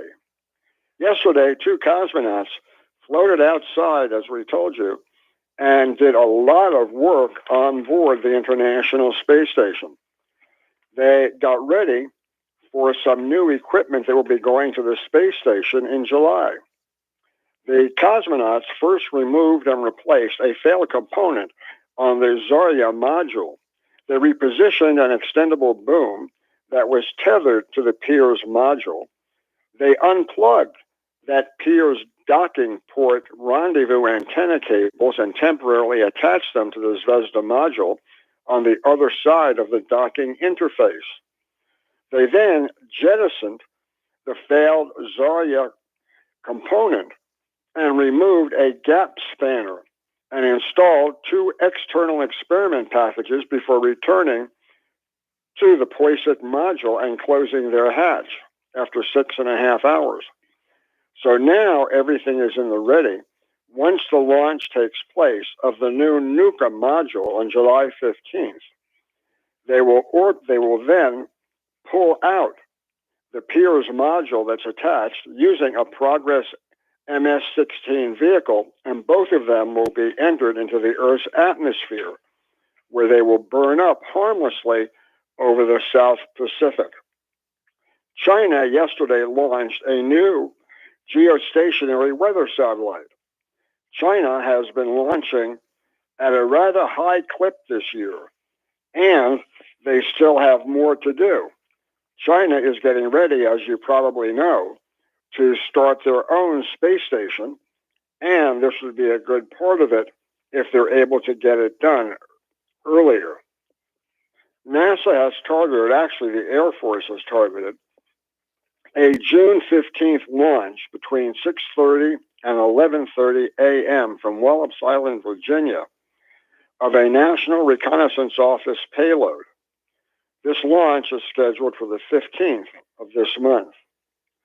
SpaceX has been testing out, and they're almost ready for a new test tank.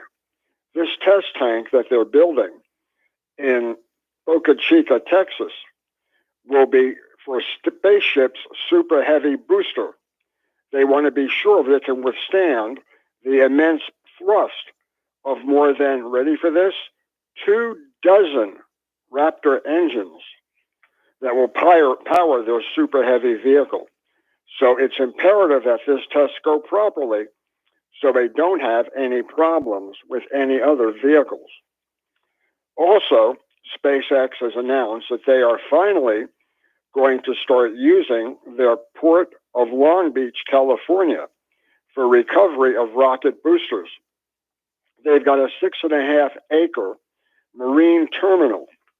The site will be used to dock the vehicles that ferry use SpaceX first stage boosters to shore and offload the equipment.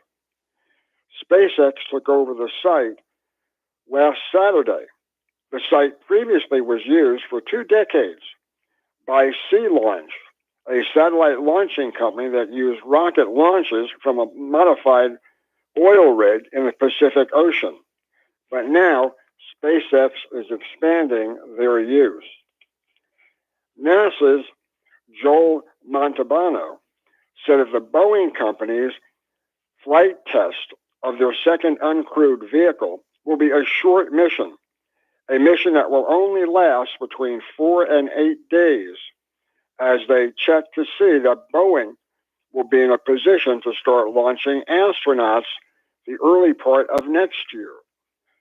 We also know that the private company Axim has now purchased the use of 4 different vehicles from SpaceX. They will be launching astronauts to the International Space Station next year. And they have purchased these 4 vehicles for use by their astronauts going to the International Space Station.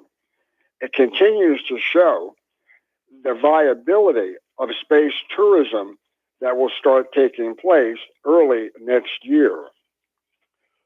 Russia has started testing a new vehicle that will allow them more space in the nose fairing when they do launch the vehicles.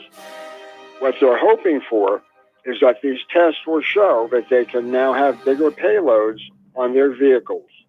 Tomorrow we're going to tell you about this hopefully successful launch taking place, along with the anomaly that happened with the Ingenuity spacecraft on Mars.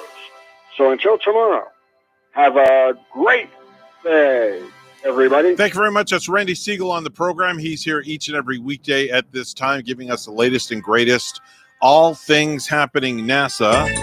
Time to head on over to Ellie's Downtown Deli, where Bonnie's standing by with some food that is going to make your mouth water right through the radio. Right, Bonnie? Oh, you betcha, Evan. And this is like melt in your mouth. It's a spicy pastrami melt on your choice of bread with some shaved pastrami, spicy cilantro mayo, banana peppers, some cherry peppers placed upon it too, sauteed onion, tomato, and pepper jack cheese. And Chef Mark is making a terrific Waldorf salad. This one comes with diced chicken, some celery, some apples, craisins on this salad, on a bed of mixed greens, also including red grapes and walnuts on this, and served with your choice of a salad dressing.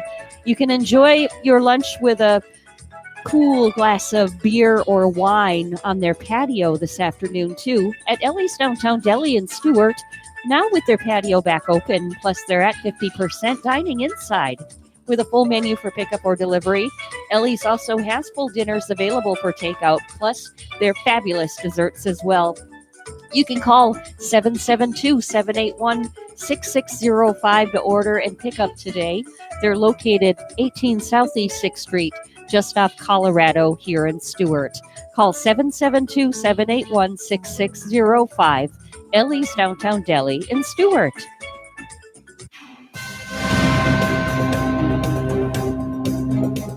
$8:41 right now, the Get Up and Go show with Evan and Bonnie. It's time for news, all brought to you by St. Lucie Jewelry and Coin for the best deal in town on precious metals. It's always St. Lucie Jewelry and Coin. Here's Bonnie with the headlines. Thanks, Evan. We need Florida's help. That was the message from the Biden administration Wednesday as it pushed a new initiative to boost vaccinations. WPTV's Capitol reporter Forrest Saunders has more. Devin Johnson is one of many Floridians who hasn't gotten around to getting a shot. Personally, I haven't got the vaccination yet. I don't know why I'm waiting. The North Florida college student just hasn't found the time, despite seeing the benefit. In order for us to get back to where the normal, we need to be vaccinated. The Biden administration now targeting guys like Devin, trying to motivate them with a national month of action to reach their July goal. The more people we get vaccinated, the more success we're going to have in our fight against this virus. Biden's new effort includes free childcare options for those getting shots, extended hours at pharmacies, increased vaccine education and outreach, plus a bunch of incentives from corporate sponsors like free beer, airfare, baseball tickets, or groceries. So this month of action is making sure that it's even easier to get the vaccine. Florida native and Assistant Press Secretary Kevin Munoz saying it's vital Florida participates. Florida, the vaccine is both safe, effective, and it's our ticket back to normal. The latest data, however, shows the state could be doing better. Florida is pretty much middle in the pack. Epidemiologist Jason Salemi saying only 55% of Floridians 15 and older have had at least one shot. Even at double the current rate, Florida won't get to 70% until October. We've still got a lot of people who can come out and take advantage of one of these COVID-19 vaccines. And so that's our big challenge right now. The onus now on Devin to make the difference. Perhaps this month of action will include a change in schedule. My family's making me do it, so I have no choice. So yeah, whenever I get around to it. A Tampa man is pleading guilty in connection with the insurrection at the U.S. Capitol. According to court documents, Paul Hodgkins entered the Capitol at approximately 2:50 p.m. on January 6th, along with hundreds of others who'd stormed the building, disrupting the process of counting electoral votes related to the presidential election. Prosecutors say Hodgkins entered the Senate chamber, took a selfie, then walked toward a group of people who were shouting and cheering with a bullhorn. Hodgkins pleaded guilty to one count of obstructing an official proceeding. He faces the possibility of 20 years in prison and a $250,000 fine. Sentencing is set for July 19th. I'm Reed Shepard. For a fifth time, British socialite Ghislaine Maxwell has lost a bid to be freed on bail prior to a November trial on charges that she recruited teenage girls for Jeffrey Epstein to sexually abuse. The Second U.S. Circuit Court of Appeals issued a brief order Wednesday rejecting Maxwell's request. The appeals court had rejected a bail request once before, and her trial judge had thrice said no. Maxwell has been incarcerated since July. She has pleaded not guilty to charges including sex trafficking and conspiracy. Administrator Bill Nelson's State of NASA address includes a cameo appearance by Captain Kirk.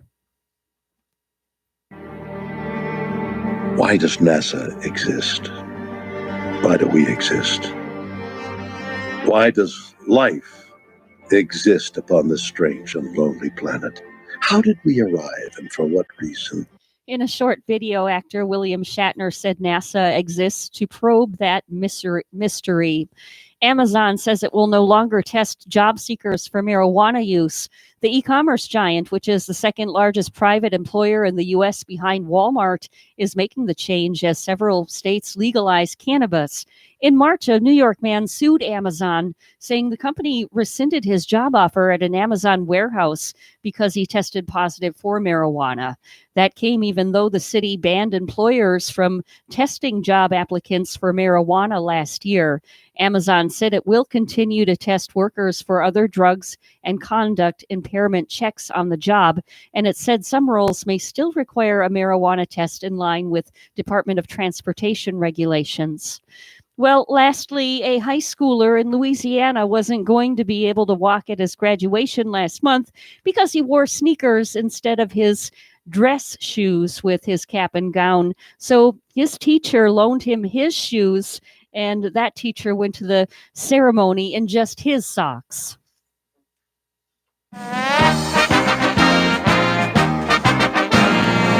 Daytona International Speedway is removing all remaining COVID-19 restrictions and opening up to full capacity for the Coke Zero 400 that will run on August 28th. Our news time right now is 8:46 with weather and traffic together next.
$8:48 the time right now on the Get Up and Go show with Evan and Bonnie. It's time for traffic and weather together. Bonnie, what's going on? Well, we do see an accident now with some roadblock too in Hobe Sound on the turnpike at mile marker 128. There is an accident and the left lane is blocked, so there's a little bit of traffic slowdown in that area. Turnpike southbound Hobe Sound right now. And there's your latest look at traffic. 76 in Palm City this morning. In Turku, Finland, partly cloudy and 72. Here's a look at our forecast at WPTV. Happy Thursday, sunshines, waking up to temperatures in the low to mid 70s. Some showers possible towards the coast with some pockets of bigger downpours. This afternoon, mid to upper 80s, partly sunny skies and a 50% chance for scattered rainfall. Most of the activity moving inland as the day goes on. Still can't rule out a chance for a stray shower or storm moving towards the coast. Tonight, temperatures down to the low to mid 70s with a few passing showers. Tomorrow, highs in the mid to upper 80s with a 40% chance for scattered showers and storms. Over the weekend, lows in the mid 70s, highs in the upper 80s with a 30% chance for showers and storms. I'm WPTV First Alert Meteorologist Katya Hall on WSTU AM 1450, Martin County's Heritage Station.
If you have a suggestion for the show, we would love to hear from you. Send us an email to WSTUmorningshow@gmail.com. Now let's get back to the Get Up and Go show. Here's Evan and Bonnie. It is 8:51 on the Get Up and Go show, and we get about 8 or 9 more minutes until we're done, and then we're out of here like yesterday's kitty litter.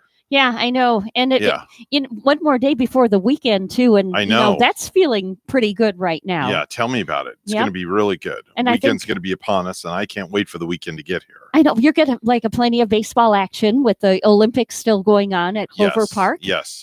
Which Lots of stuff going on. I'm like, wonderful.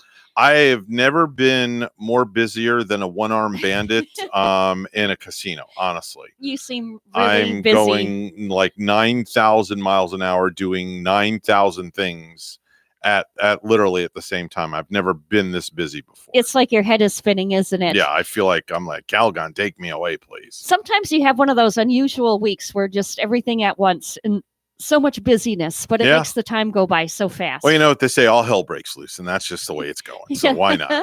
Why not? What else could happen? Anything is possible. So do you know if did they have a good turnout yesterday for they were giving the vaccine out there? I don't know. I don't know if we had a good turnout because I was on the other side of the ballpark, so I didn't really see what was going on with that. Oh, right.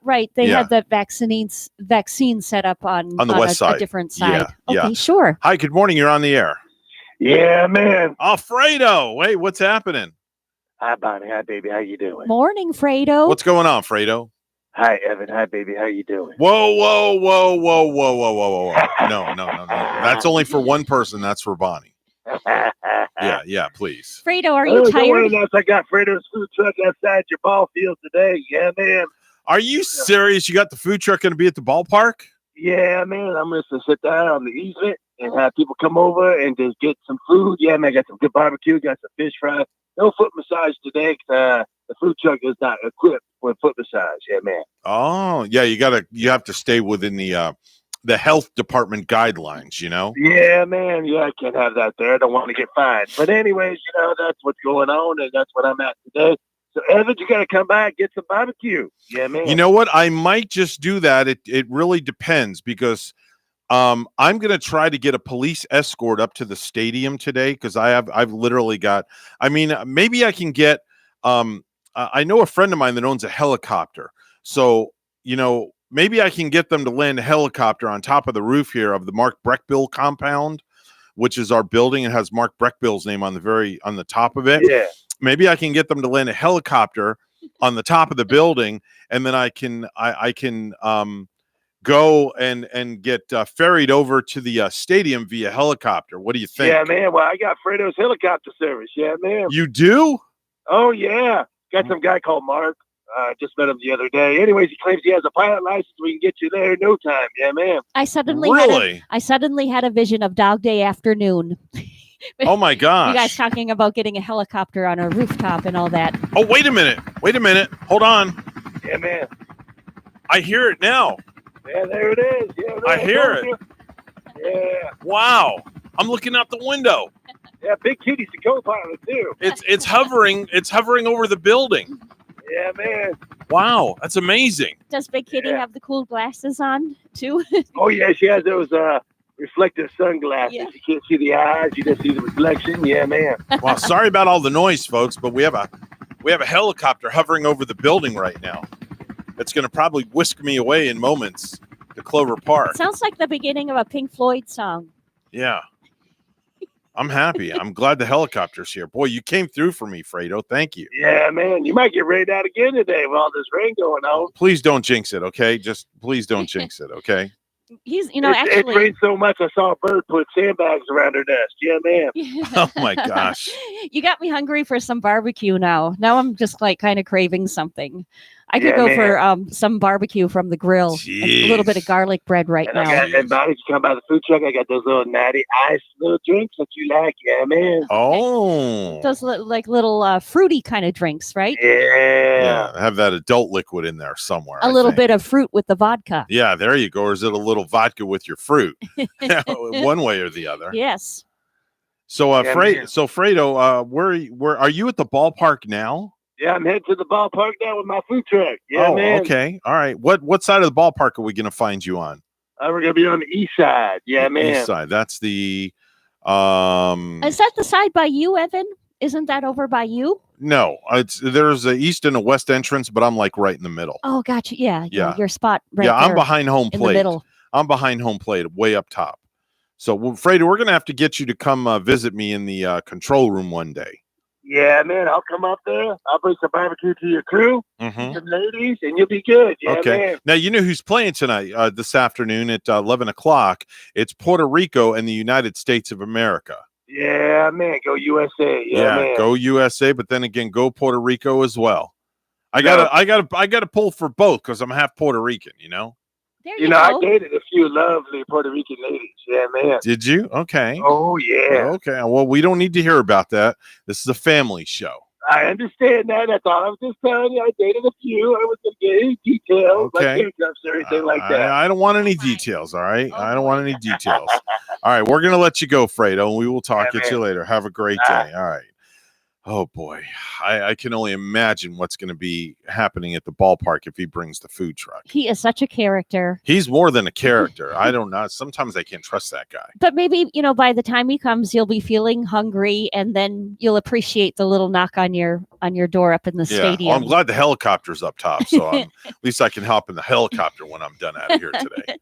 That's right. Something of that sort. So anyway, what are you doing later today, Bonnie? Oh, I'm doing more homework. Mhm. We have a lot of homework and some errands to run, and Mhm. it's just like life is too busy. It's incredible. Okay.